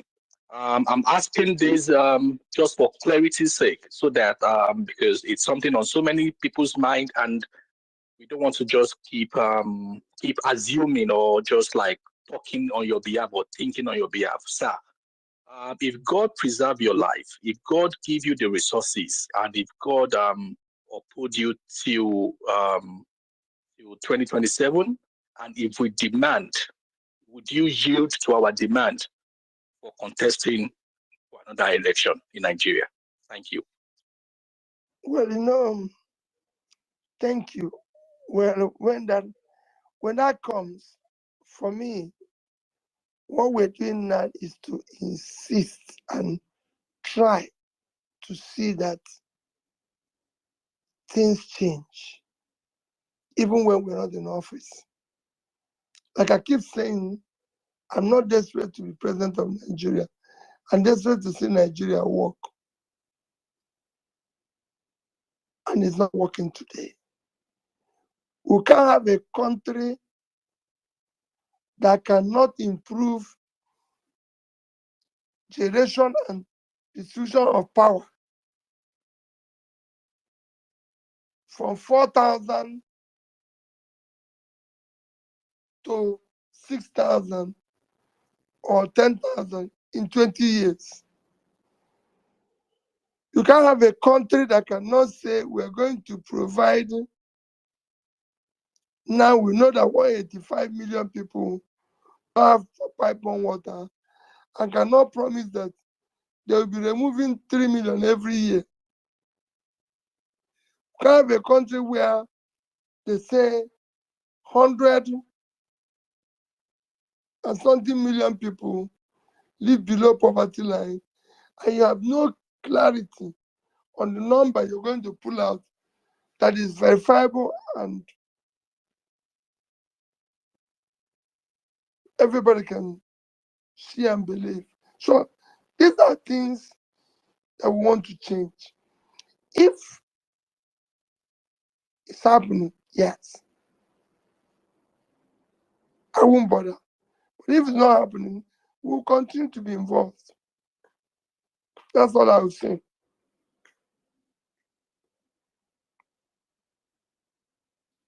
Thank you.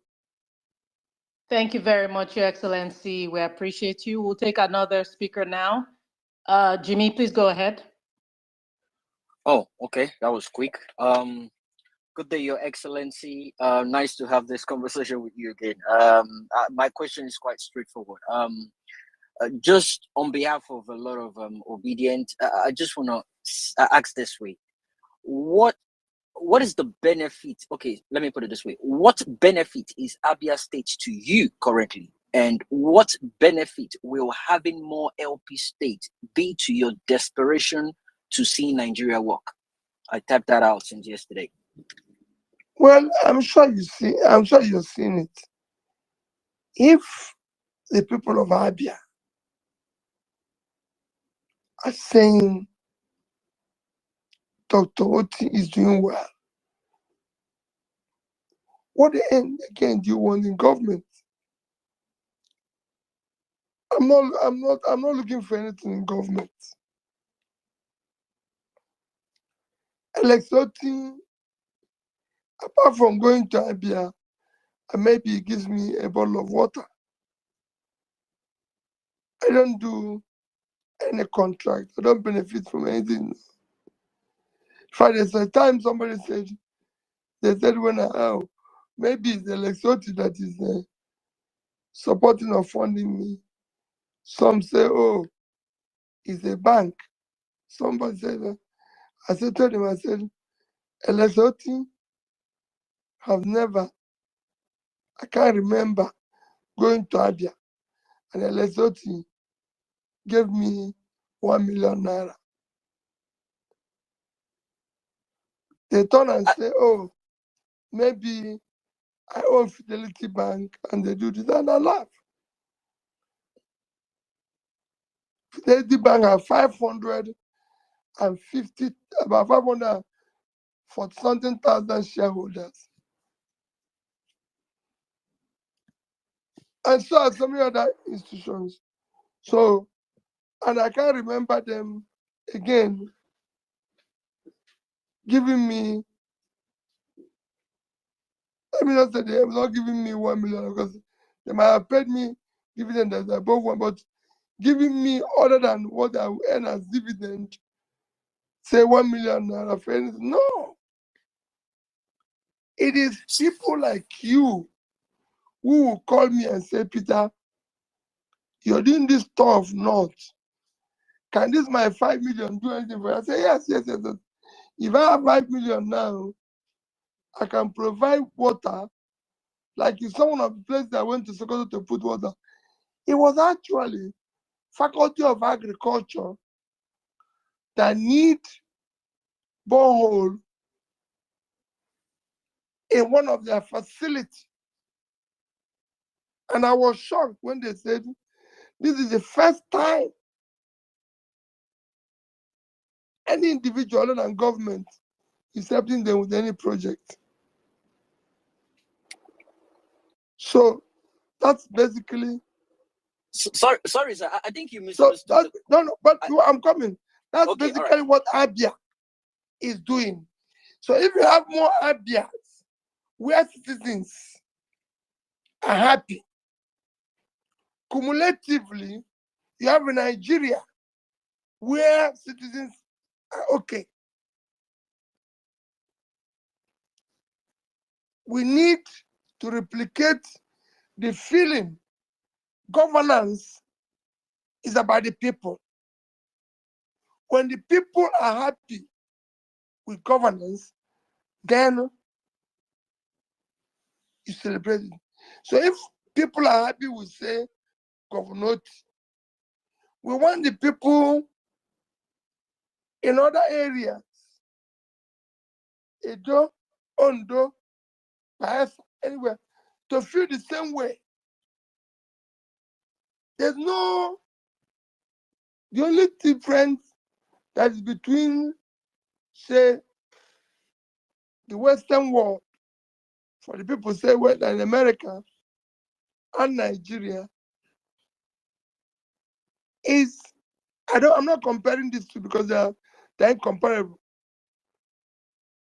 But the only thing, the feeling of the people that they can go home, there's water, the air they breathe is not different, same air.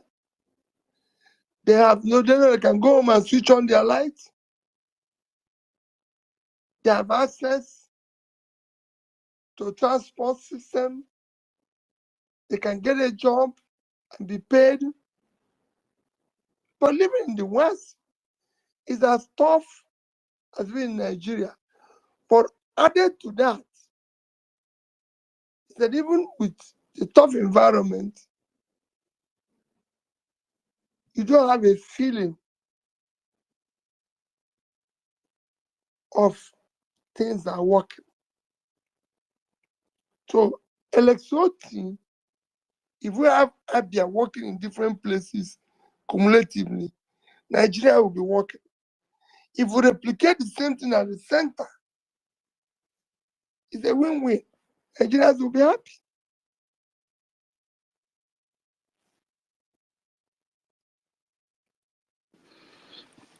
Thank you so much.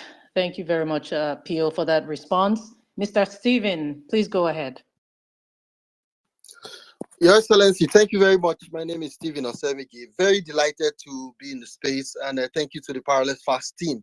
I had a question around the Edo election, but the PO has put paid to that question. But so I want to ask my second burning question, Your Excellency. Thank you for joining us on this space. My question is on INEC. Most of us that went through this process with you through 2023, I was on spaces several times advocating for real-time beavers uploading results. And Mahmoud Yakubu went about, the current chairman of INEC, promising, even in Chatham House, that the results will be uploaded real-time. And we know the story, how supposedly it was switched off. And in the courts, which we also followed, it was said to be an option. Can we put pressure on the current National Assembly to codify it so that if we go again in 2027, God willing, it will no longer be an option, that results will be uploaded at polling units so that our results will reflect? Because I fear that if we continue this great work you're doing and we all continue to do this, INEC has not amended that rule and the Supreme Court ignored the beavers. And I fear that that may be a challenge. What do you think we should do as obedience, as Nigerians, and also the National Assembly on the current Electoral Act, which was a big problem why you are not president today, in my opinion? Thank you, sir. Well, I think it's for me, this is not a question. This is a suggestion that all of us will have to work hard on. Because like I said, it is important that you know that it's not everything that is question. I'm also learning, like you people are learning. I'm also listening to you. I want some of you also to tell me what to do. What you ask now is critical. Is there something that we'll all engage in? I've taken note of it. We must now ensure that issue of what they said last time is not, they have an option, should no longer be an option. And it will be followed. That's what I'll say on this one. Okay, thank you, sir. I would just to conclude that part of the question, I would please ask that when you meet with the National Assembly delegation from our party and also the opposition, which includes the PDP and all other interested parties, let them bring it to the table. And we as Nigerians will support that effort so that we can be sure that the votes of Nigerians will count 100%. Thank you, Your Excellency. Thank you, Parallel Fast. All right. Walchester 04, you can go ahead, please.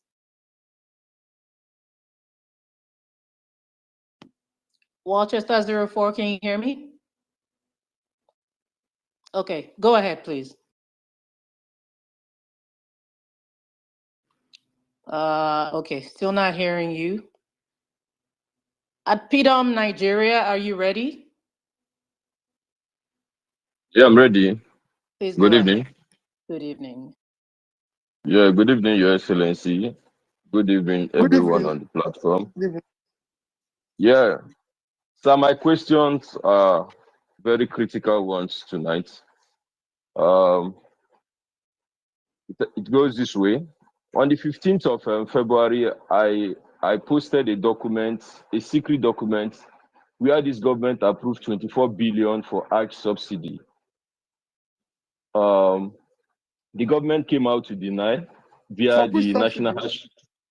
Yeah, Hajj. Pilgrim, Hajj subsidy.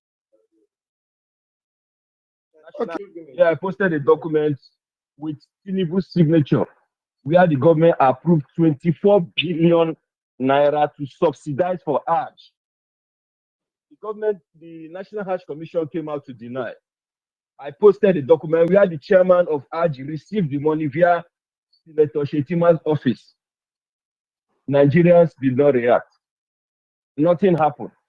That money was sourced from Wheat Green Reserve. That's where they pulled that money off without any National Assembly appropriation. Nigerians did not react. They went behind and increased that money to 90 billion naira. Daily Trust reported it today that the government is subsidizing the 2024 Hajj with 90 billion naira. This money didn't go through National Assembly appropriation. There was no deliberation. These are people's money. Someone just sat from nowhere and approved it. And the money was actually sourced from, the money was actually sourced from,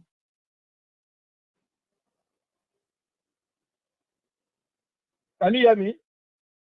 Yes. We can hear you now. Yeah, the money was actually sourced from service-wide votes. That is where the money was sourced. Although no Nigerians know about this. That's where they sourced the money, because they've already crashed down the Wheat Green Reserve. They finished everything in it. They have to go to the service-wide vote to source the money without any National Assembly appropriation to subsidize for Hajj.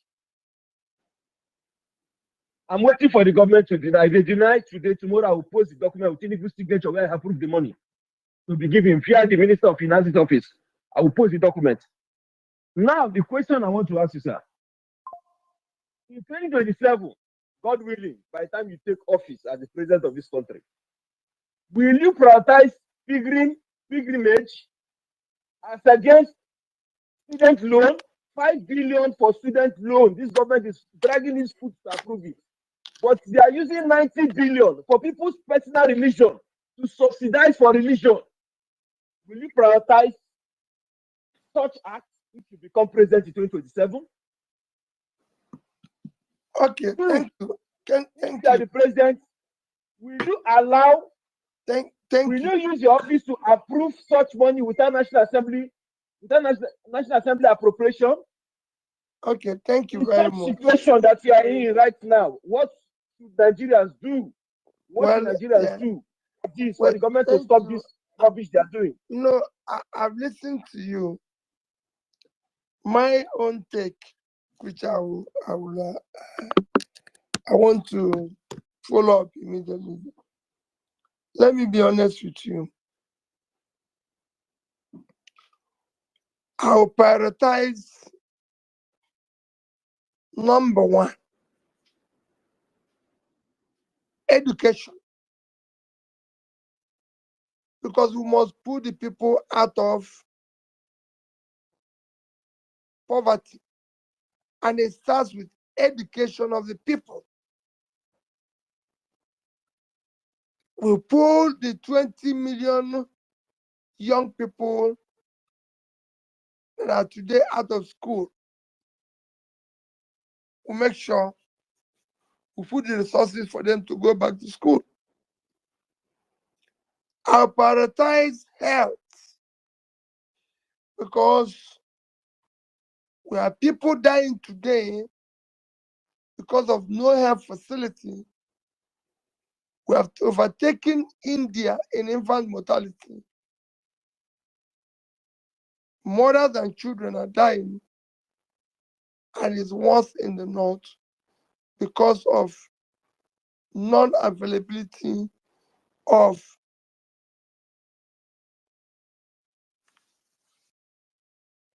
community facilities, health facilities. I prioritize pulling people out of poverty.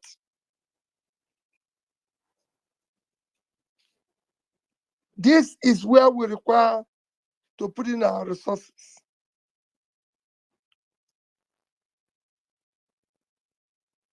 And for me, we're not going to stop Hajj or pilgrimage, but we're going to direct resources to where it is needed, while again ensure that those who can afford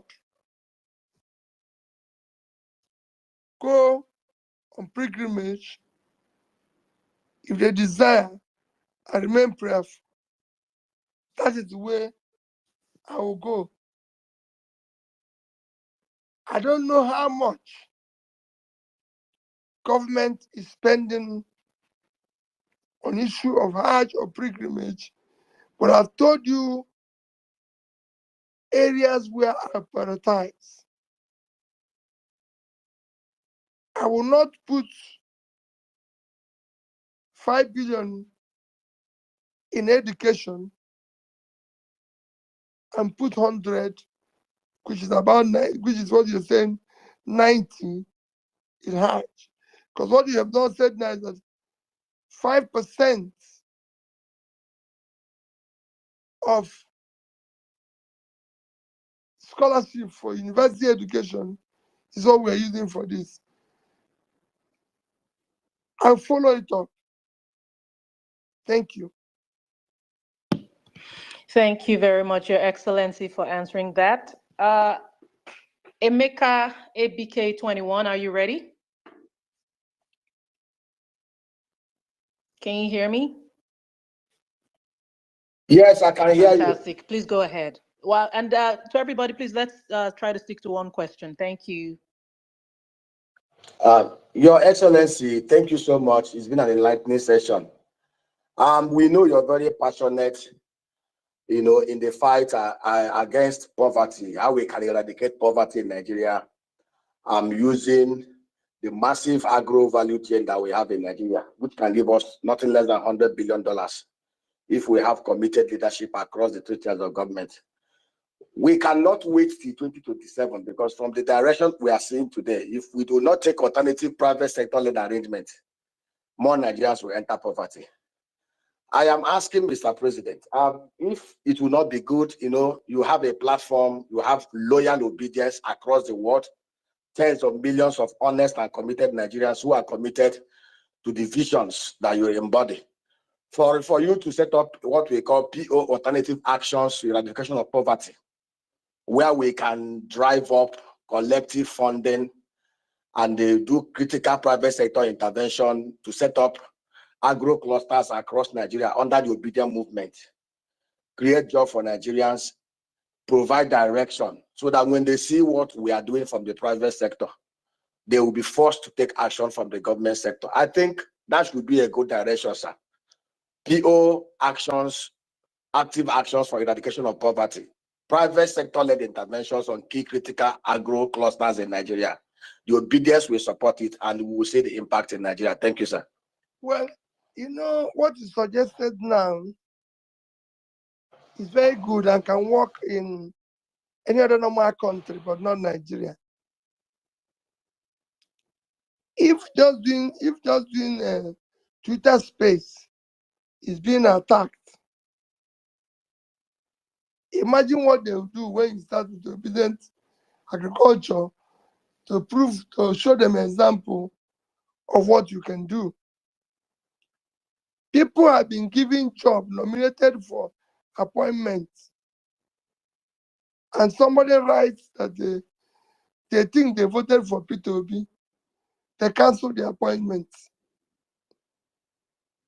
Imagine what they're doing to me as a human being. So imagine what they will do if you have such facility. It won't work. If I said it, let me say it again. I said it in my last house. If I tell you what I'm going through in hands of government, you'll be asking me, why are you not on the streets shouting? However, it's not a problem. If you choose to serve, you must be ready for certain measure of problems. So it will be tough. It's a very good idea that we can use whenever we have opportunity to ensure that all our vast uncultivated land, something happens.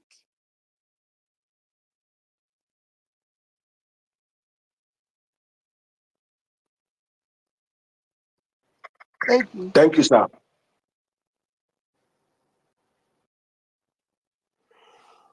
All right, thank you very much. I think we've lost Gloria.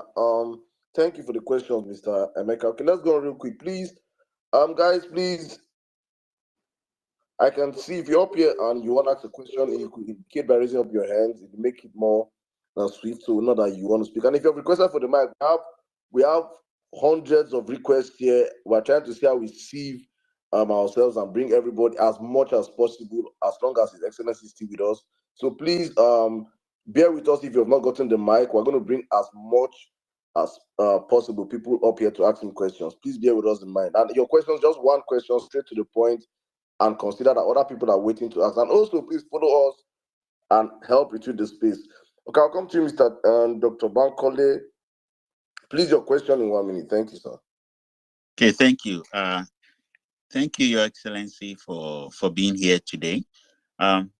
So before, I'm going straight to my question here. Before that last presidential election, you toured parts of the world engaging the diaspora.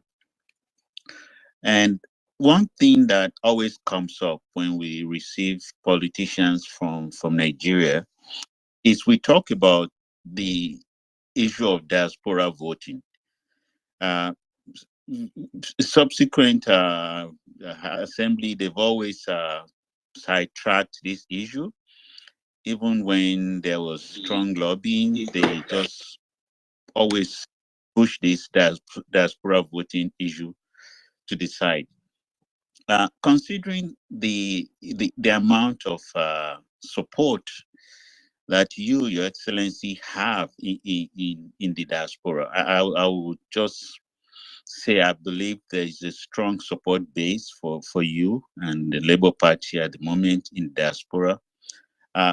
Is this something that could be of interest to you to push our members in the Senate and the House just to take up this issue and push that diaspora will have a chance to vote? We can't wait till close to 2027 before talking about this. Maybe I think this is the time to start talking about it. I would like to hear your thoughts on this. Thank you. You know, I told you that I said it everywhere I went to campaign, that if I had won the election, declared that I won the election, the next election, and I say categorically, the next election must, diaspora will vote. If they can vote in Kenya, if they can vote in other African Ghana, they can vote in Nigeria. There's nothing wrong in that. There's nothing wrong in that. It's a very easy thing. The reason why it's not happening in Nigeria is because they know if we vote, honestly.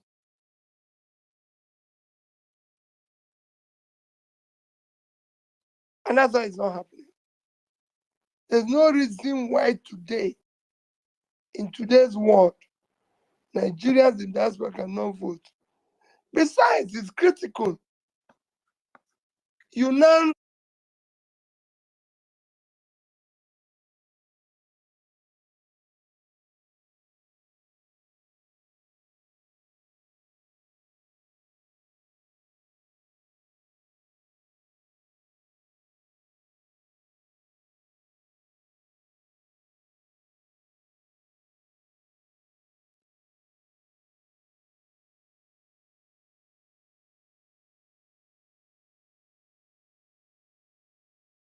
saying the country is being driven by drivers that have since passed their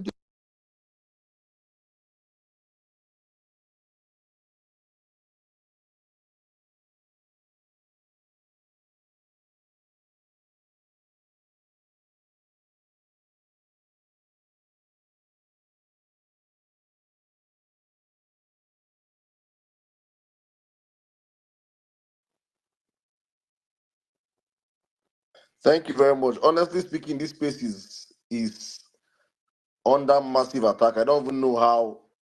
I think I'm the only one that's up here. I can't even see. Um,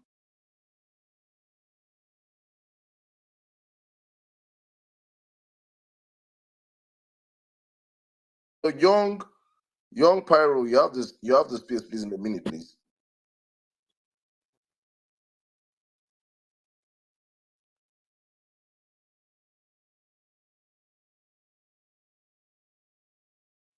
I mean, can you hear me? Yeah, please go on in a minute. You have a question. You have the space, please. Ask your question.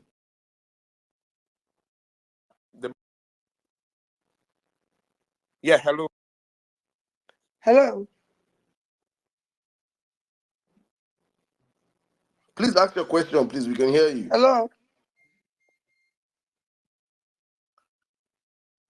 Ambassador, Can you? please, I probably will have to drop you so you come back.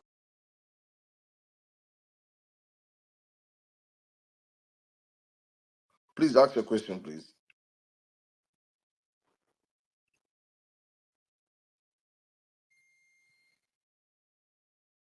Grace?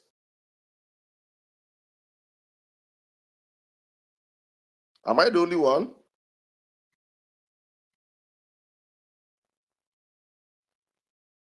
Mr. Peter, can you hear me? Yes, I can.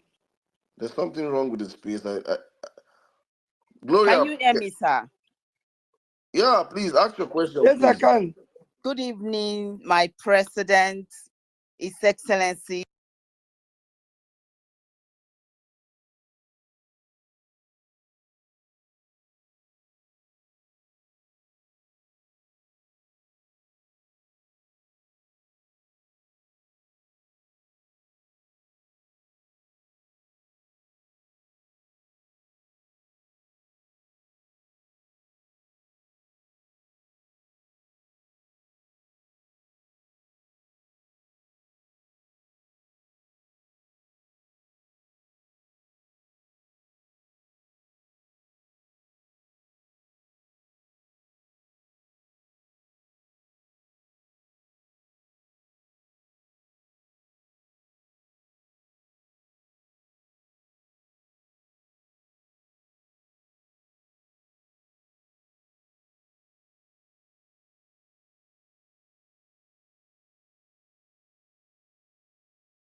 If Senegal can do it, Nigerians can do it. And I know it's going to be done. I know what happened in 2023 has never happened before. Is unprecedented. I engaged Nigerians, irrespective of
doing for us will not go futile.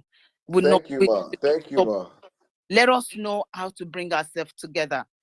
What I would have suggested is what. Thank you very much, ma. Thank you very much, ma. Thank you so much. We just have to move past this stage right now because we have a whole lot of Nigerians that want to ask questions. Thank you. Please, guys, please, we have hundreds of requests here. People want to ask, please, I know he rarely gets complimentaries on spaces, but please, let's try and limit our complimentaries and go straight to questions.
That this is ours. Those are my questions. Thank you, sir. Thank you. Well, like I said before, whatever is happening in Labour Party, we will work hard to resolve. Just like we're working hard, we believe that we'll work hard to resolve what is happening in Nigeria.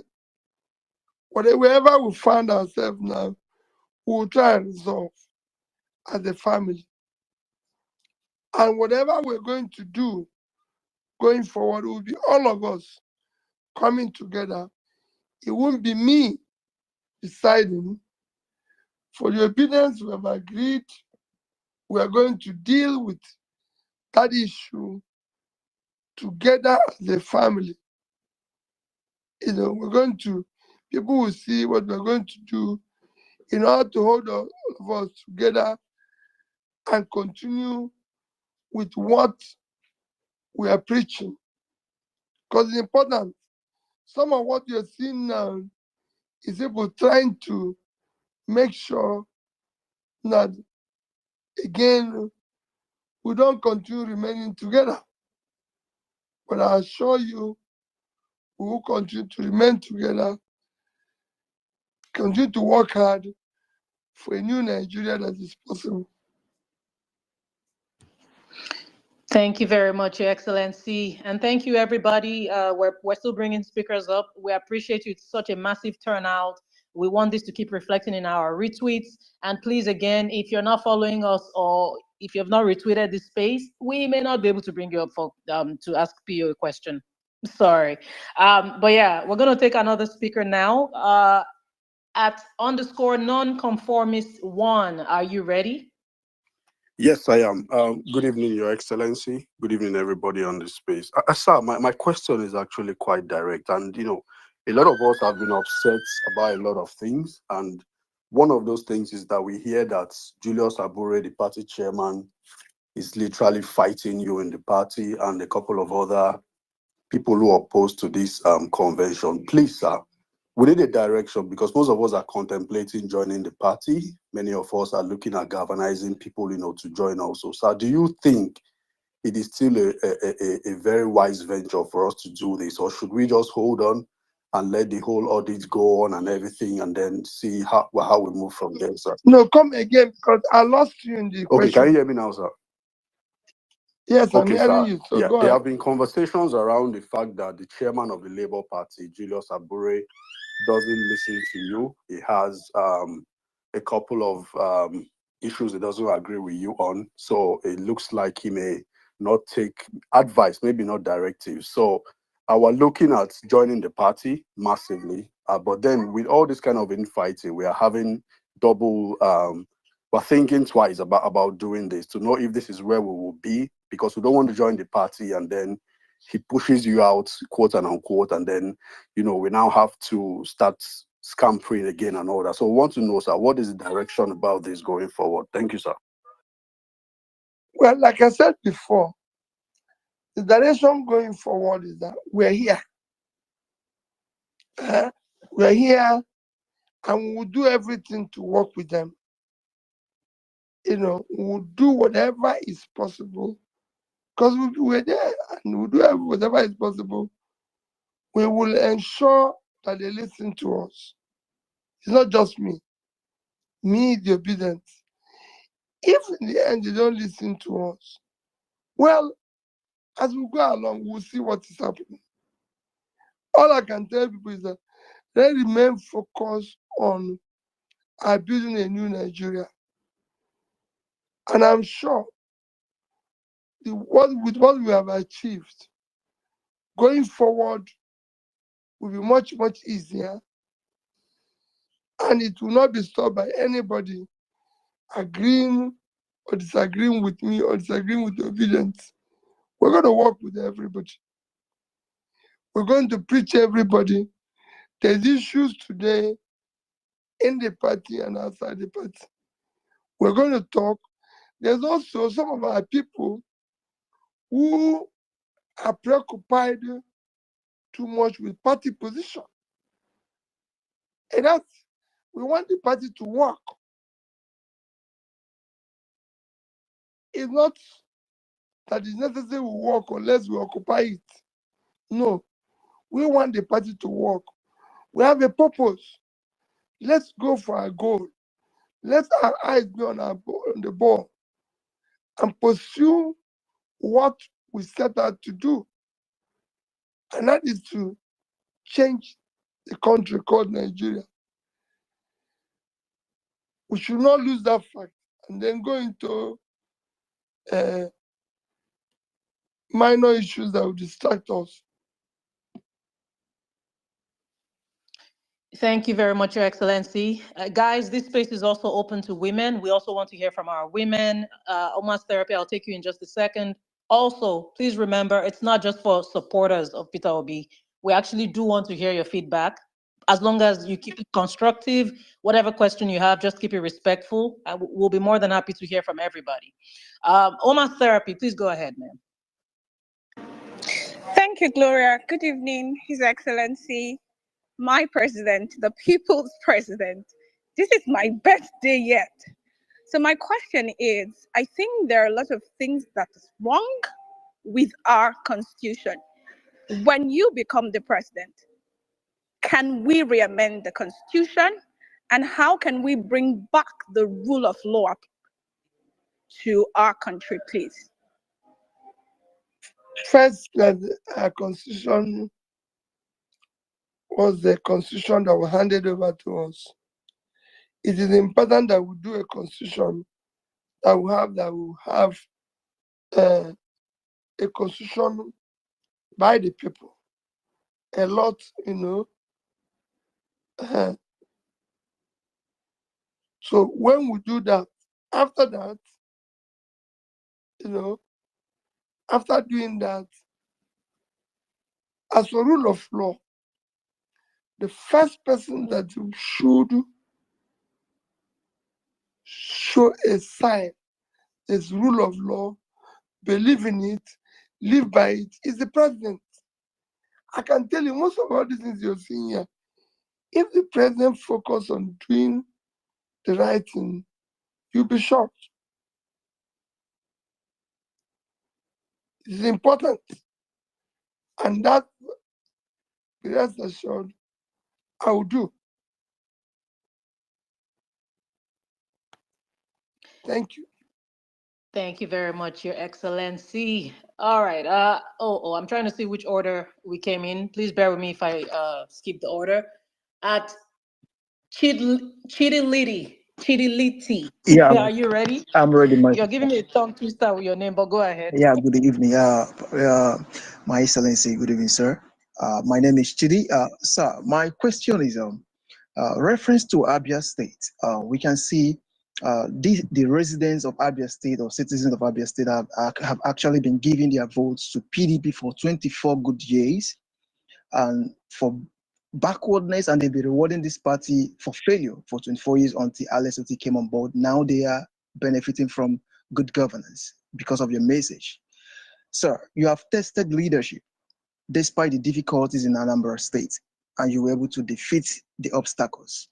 So I want to ask you, don't you think this is the right time for you to actually establish Peter Obi Leadership Institute to start from the foundation of rebranding the youth ideas and building the structure for aspiring leaders in our society? Thank you.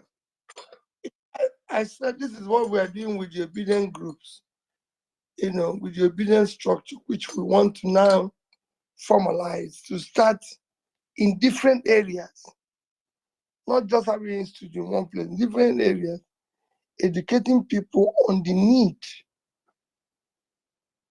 to do things better. You see, when we started, people are asking, why are you still going around when there's no campaign? Because we are used to only going around when there's campaign. We're not used to politicians after campaign still be going around. So that's what we're doing now. So I agree with you, but not now. Let's have a structure that is showing and educating young ones how to live, how to do things better. Thank you very much, Your Excellency. Arewa Chik, your turn. All right, good evening, Your Excellency Peter Obi, the People's President. It's such a pleasure to be here with you today. My question is one that borders quite a number of the obedience amongst us. Recently, we've had in-house arguments amongst ourselves where we have some people supporting aspirants and candidates from other parties, and these are people who are obedient. And in doing that, it has brought the need for us to have like a structure to be able to, galvanize ourselves together in a more centralized. Yeah. So my question is, what is your take because the obedient movement, is obvious that we really need a structure immediately for us to be able to harmonize what we're doing. I agree with that. I agree, and I said that it will happen as quickly as possible. We need to, yes, it's good to organize and everything. That will be done, but let's just give it time. We'll report the progress by the time we meet next quarter. We said we'll be talking quarterly. This is the first quarter. I'm sure by then we're doing second quarter. We'll be able to say, this is what we've done. This is the steps we've taken. Thank you so much, Your Excellency. Thank you. Yes, sir. Ibrahim H. Abdul Karim, please go ahead. Can you hear us, Ibrahim? Yeah, I can hear you. Thank you, everyone, and thank you for having me. My question is just straight to our principal. A lot of people are looking up to you for direction, and the leadership is you. Most of the people that are saying that I'm one leg in the party, one leg outside the party, no matter what somebody is saying, we are looking up to you. So what we are asking is that the movement, as we see all over the world, statement like you, we have seen from Mandela to any other person that we have seen that have bring change to their people, are the leaders themselves. As you're giving yourself out for Nigerians, we really want to be there for us as the leader of the movement, so that the movement will move forward the way we have seen it all over the world taking place and being. You'll be coming here. This is your fourth time of coming to Parallel Fact to have a conversation with us. Can we have like a bulletin, direction, activity, take on? For example, today after this one, what are assigned to what? What are the goals we're supposed to achieve? So that when we come back next time, these are the steps that we have taken, and this is what we're supposed to be doing, so that every one of us will be engaged. Instead of us fighting each other, then we start to bring ourselves together to work for the benefit of what we will achieve for Nigeria, for a new Nigeria. Thank you, sir.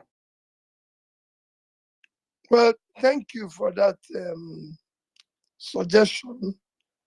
It is that yes, with the other three engagements, we didn't discuss issue of the obedient groups coming together. We were more concerned about activities in Nigeria.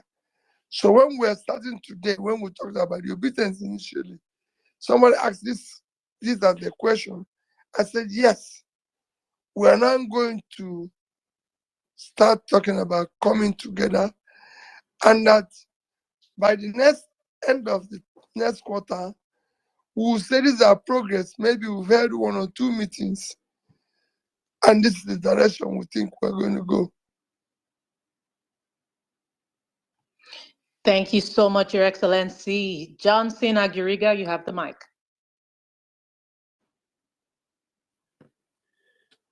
Okay, thank you so much, Gloria. Your Excellency, I don't know if you can hear me. I'm hearing you very well. Okay, I had the privilege of asking you a question last time, but unfortunately, you couldn't hear my voice, so I'm glad that you can hear me now. Though my question to you is going to be a little bit personal based on the conversation I've had with a couple of my friends during the election.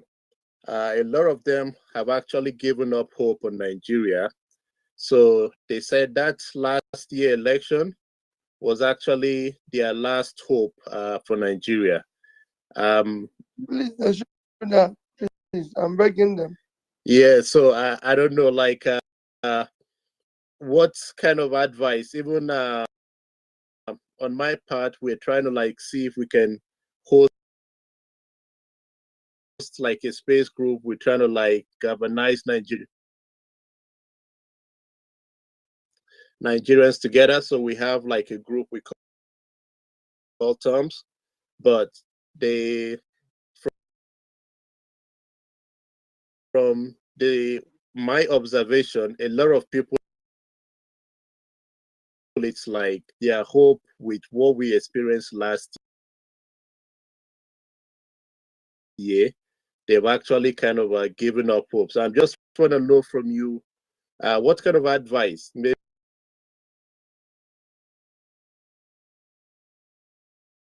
you can actually give us, you know, just for us to be optimistic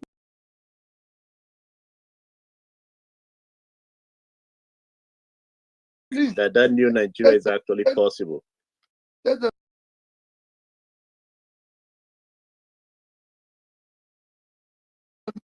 keep up hope. You know, it's only last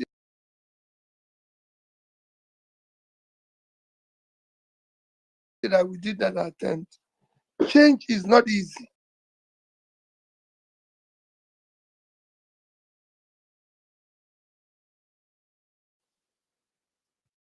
when a long distance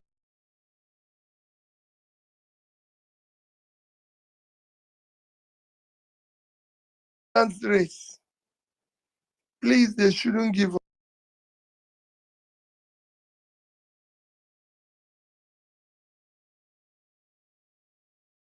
up. To give up will be worse. It wasn't the situation. But if we continue, we'll get there.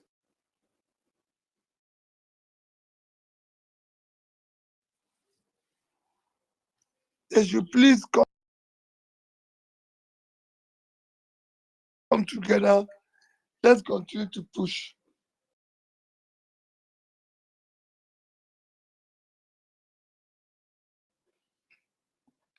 Okay, thank you, sir. Thank you, sir.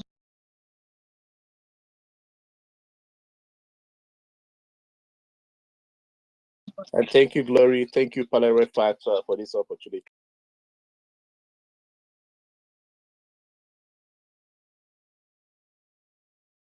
Thank you, guys. Our absolute pleasure. And I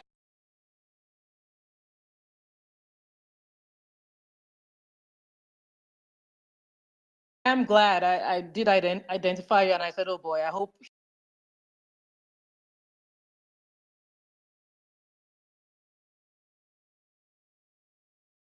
he gets to ask Theo directly this time, and I'm so happy you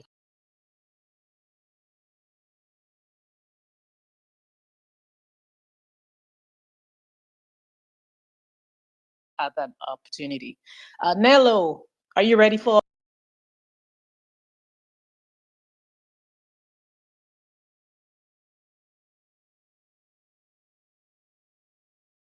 Are you ready to speak with Pio? If so,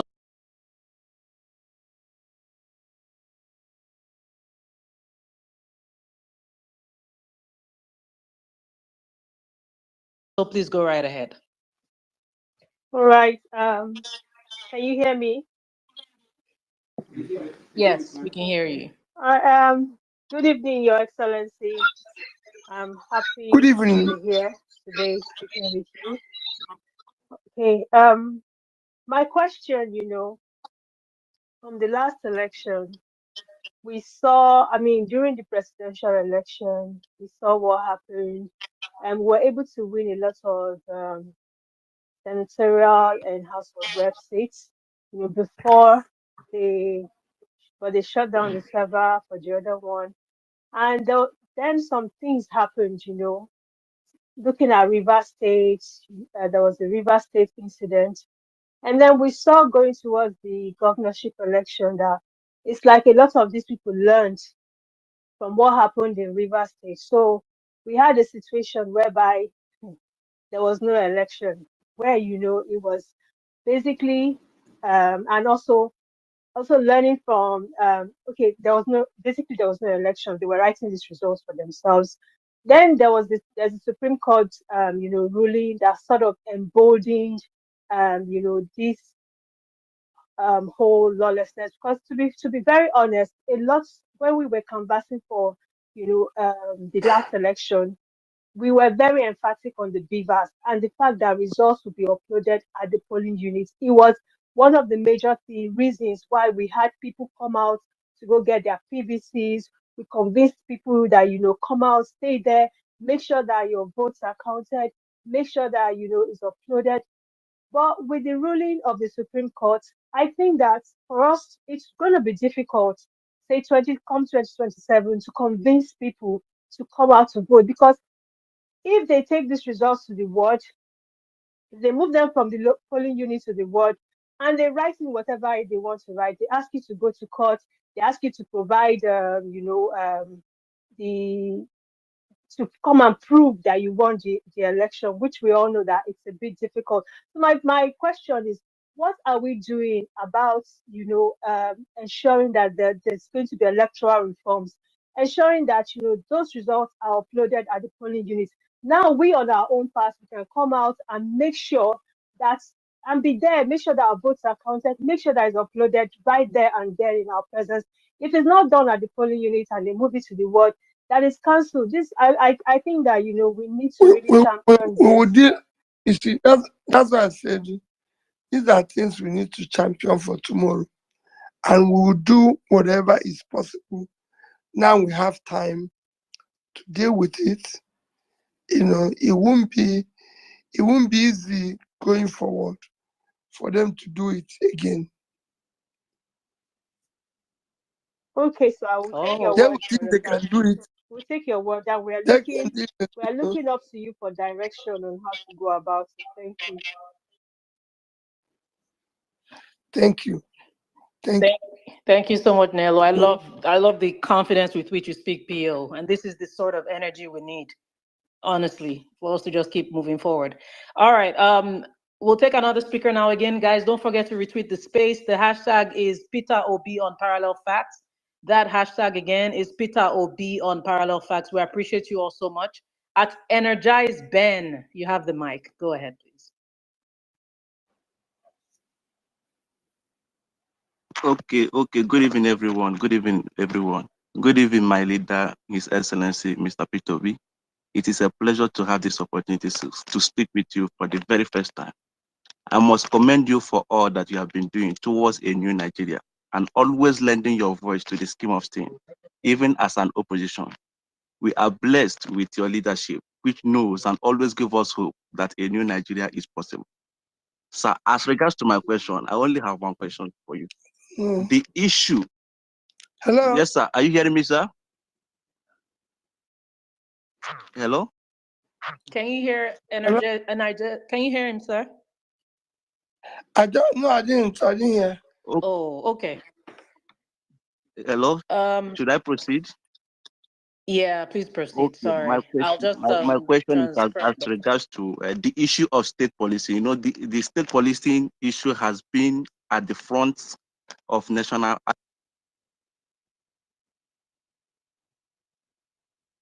Okay, I can't hear you anymore. If anybody else is not hearing Energize Ben, please let me see an emoji because I can't hear him anymore. Or am I the only one? Okay, if you can hear Energize Ben, please indicate with an emoji because I can't hear him anymore either. I think he has dropped. Okay, we'll just take somebody else now. Kelvin, the satirist, please go ahead, satirist. Go ahead, Kelvin. All right. Thank you very much. Am I audible, please? I can hear you. Pio, can you hear him? Yes, I can. Okay, great. Good evening. Good evening. Good evening, Your Excellency. Thank you very much for gracing us with your presence, as usual. I have a very short question, and I have one request and one question. The request would be to just help me wish my boy a happy birthday. Today is his 1 year and 3 months birthday. I remember when my woman was in the labor room trying to bring him to earth on the 29th of December. We were on a meeting strategizing on how to make Nigeria move forward, how to just yeah. So today he's one year and 3 months. What is his name? His name is Prince Jamal Ayomide. Okay. Yes. Happy birthday, Jamal. I wish you the best. And I know you're going to grow up and live in a better country than your daddy lived. We will build a better country for you. God Almighty will bless you and continue to make you source of happiness to your parents. God bless your family. Thank you very much, Your Excellency. God bless you, Your Excellency. My question would be, sir, in clear terms, sir, what is your take on zoning? What is your take on zoning, sir? It has become a very, very serious issue, especially with regards to the forthcoming election in my state, Edo. Sir, we want you to. Let me be honest with you, and I say it categorically. If I have my way, there will be zoning across the entire Nigeria. First is that I've said it categorically. The presidency should not have one second term. it should be strictly 5 years across 5 years, no second term. And it must be zoned across the 6 geopolitical zone. Wherever it comes to your zone, you give us the best. It will make people, I've said before, anybody who wants to do anything can show impact in 5 years and go away. And that should be similar in all the states of Nigeria, within the 3 geopolitical zones. That is my own feeling.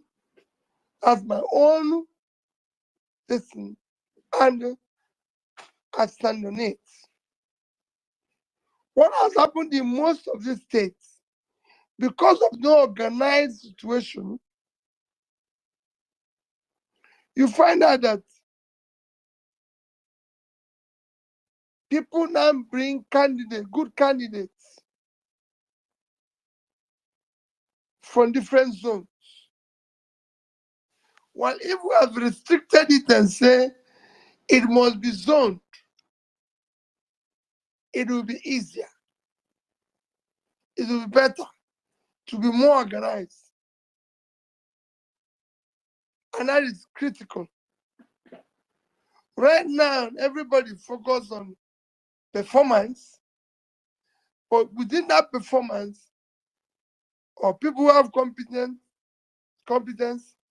and capacity, even within this, we can find it in different zones of Nigeria.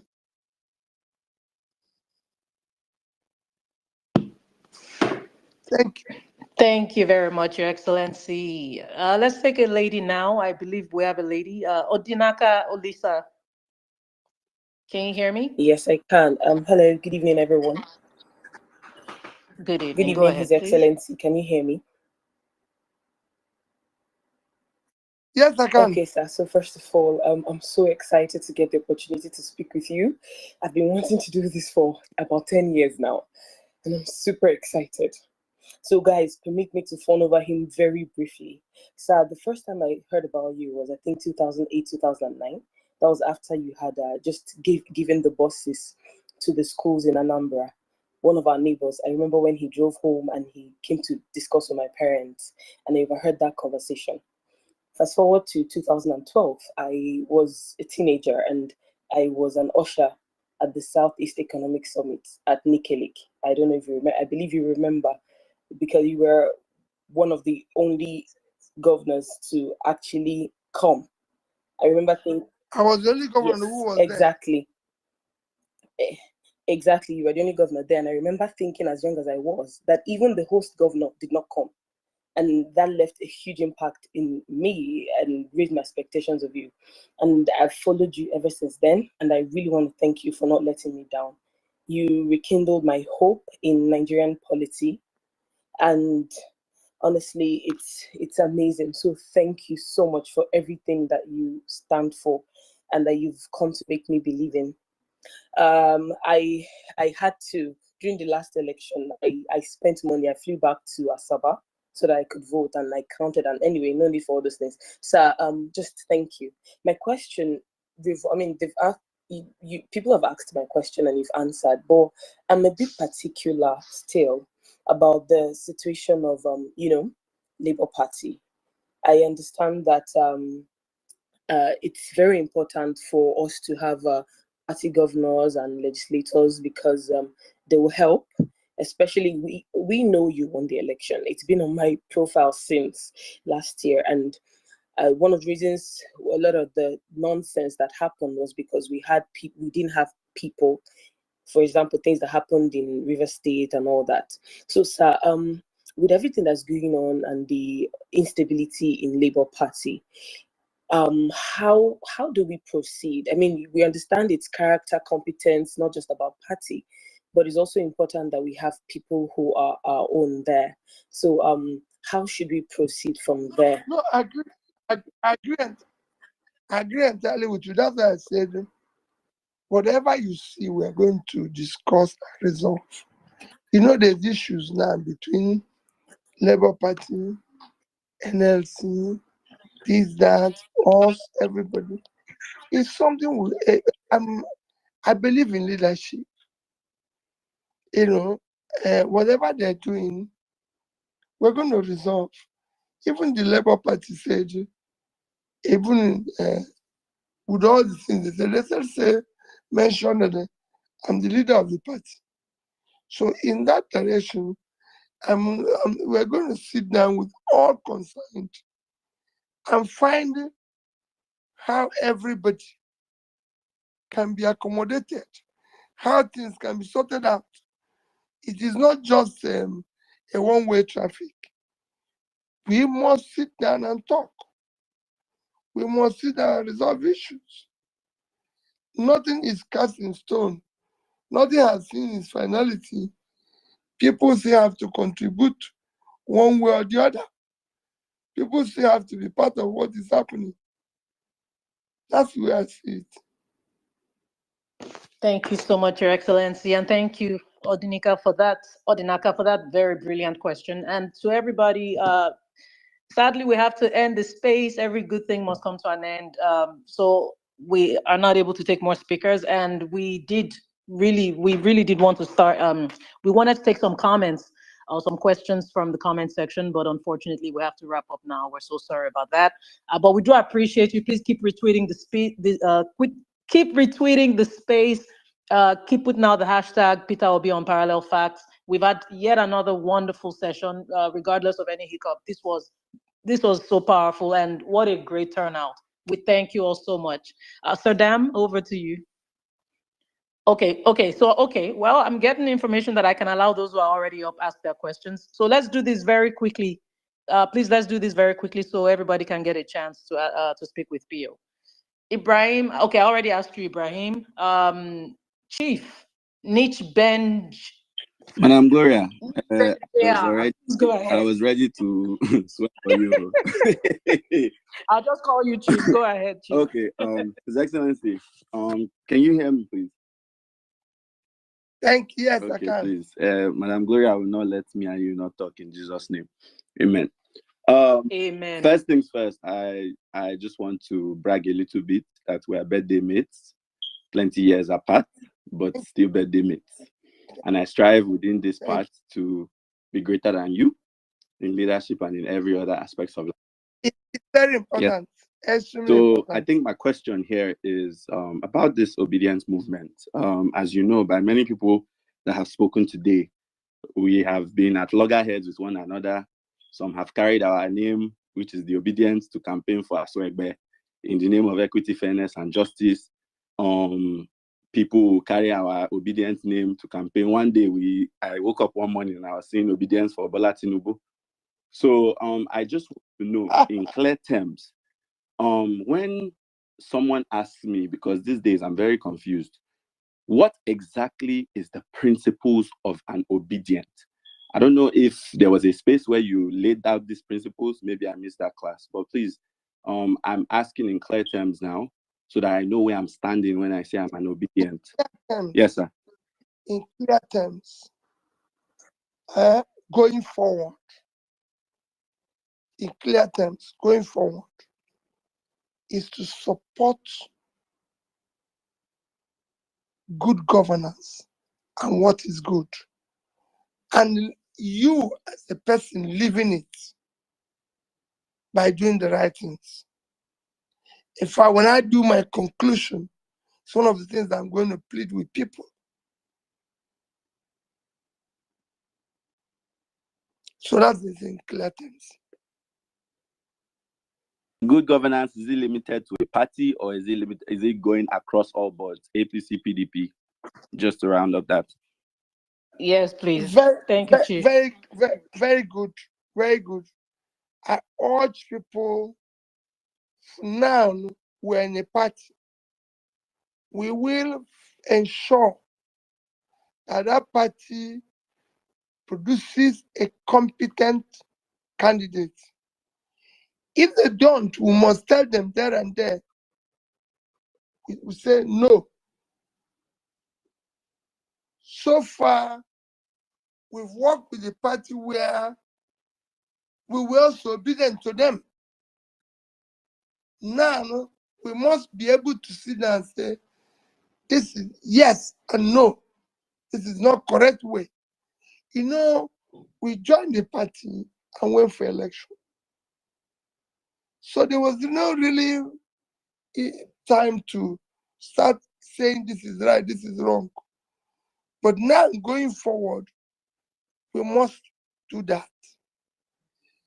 People, we must ensure strict accountability. We don't need to start bringing in auditors again before we say this is wrong, this is wrong.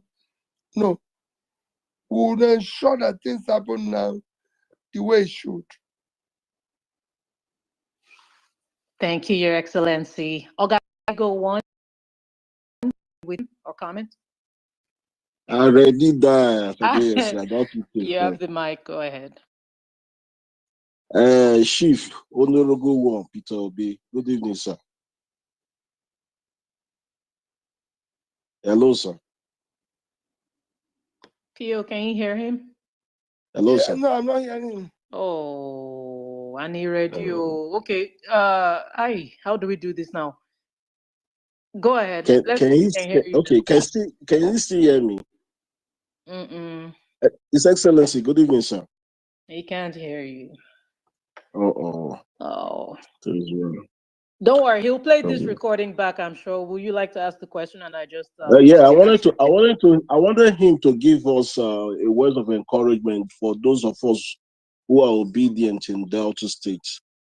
We really need this encouragement because a lot of us seems to be, some of us have lost our ways. I won't say lost our ways in the sense that a lot of people have been complaining about, that they have lost hope after the presidential election, and there was an issue coming up where the state governor was trying to modest the obedient in a way that they should come to PDP.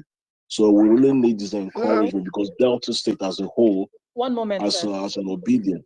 Yeah, I'm hearing you. Yeah, go ahead. I was telling Pio to yeah, but go on. Yeah, let's wrap it up. Go ahead. Yeah. Go ahead. So as an obedient in Delta State, we really need this encouragement, the words of wisdom as a father and also a leader. So I can't wait to hear from him, because definitely Delta State needs him more for him to speak to us. That's my question, and God bless him. And good evening. Thank you so much. Pio, so what he's asking is, well, he wants a word of encouragement for obedience in Delta State. He says that some have lost hope after the election and even hinted at maybe being lured to another party. But basically, the youth in where is it? Sir? In which state? Delta State. Okay. Yes, sir. So any words of encouragement for them for obedience in Delta State? Well, I remain, I was going to end with that, to say to all the obedience, I remain sincerely appreciative of your efforts in 2023. And I don't want you to in any way feel you lost the election. No, you were a winner. You won the election. You showed greatness. You showed that you were there. Your impact was felt beyond this nation. That achievement has never been in this country recorded. And you can't take it for granted. It's actually a stepping stone to what is happening now. I know how I feel, what I feel, and I can assure you, you should hold your head high, celebrating what you've achieved. Together, we will be able to change this country. We should be doing tours of states to thank you personally, bring people together, This is time to start organizing yourself within the wards, within the schools, within the hamlets, everywhere, telling everybody how to change and be part of this new Nigeria, how to remain focused on what we're doing.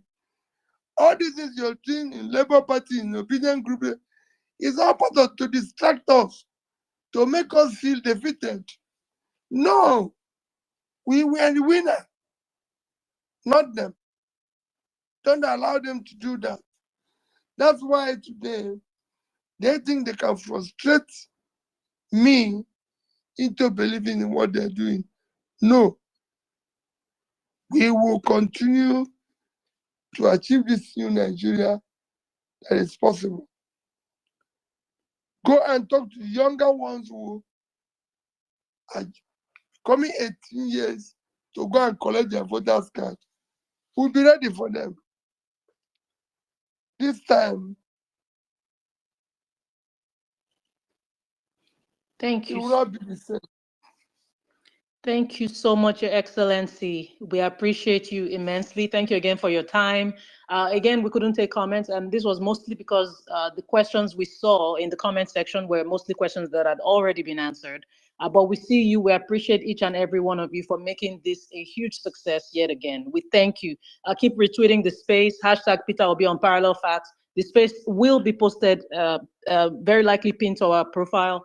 Please feel free to come back, play it over and over and over again. We appreciate you all so much. Don't forget us. We're also on Facebook, Parallel Facts on Facebook, Parallel Facts on YouTube. You can also go listen to this space.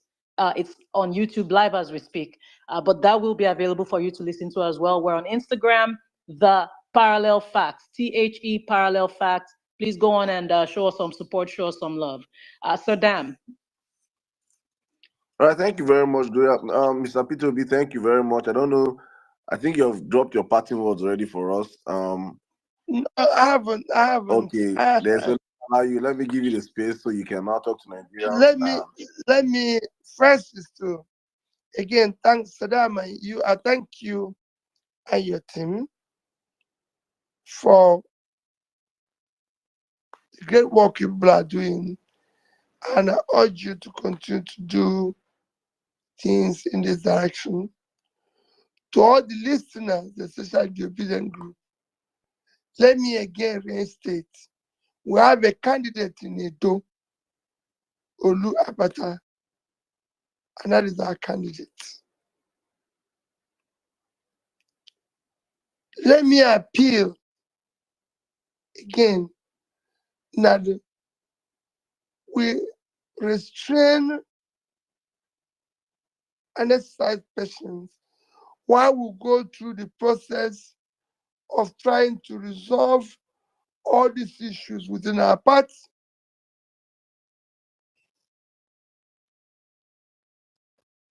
I assure you, I'm doing everything possible involving others that will resolve it and ensure that things are done in an exemplary manner.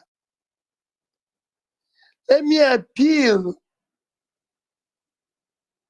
that we please, even kneeling down, that we restrain from calling people, insulting people, and all this and all that. Name calling, insulting people, quarreling among ourselves will not help our purpose. We set a goal to do things better. We set a goal saying other people are not doing the right thing. We should do it. We should live it. We should talk it at all times. We don't get anything from calling anybody's name. Look at my politics. I've said it. Go and look at all those presidential candidates who took it personal. Go and check all the people who are calling me names. It's not my business. That is, for me, it is about Nigeria. It's about how to build a better Nigeria. It is about how to ensure that Nigerians are proud of their country. Calling people names will not generate more electricity. Neither will it make bread cheaper. Neither will it provide water. Neither will it make us better people. No, it does not in any way. Calling people names will not reduce poverty. So let's do those things that we are known for. Let's be exemplary in our talk, in our behavior. Let people see us and say, these people are different. I go through pain and difficulty as a person, but I remain who I am because I believe that this is a process God Almighty wants us to go through. Remain prayerful for those young ones that are kidnapped all over the place and their parents. Imagine what it is for a parent to see a young one who went to school and did not come back. Let's remain prayerful. One day we'll start solving this problem. I've always said to solve them is easy. And we will start from north to south.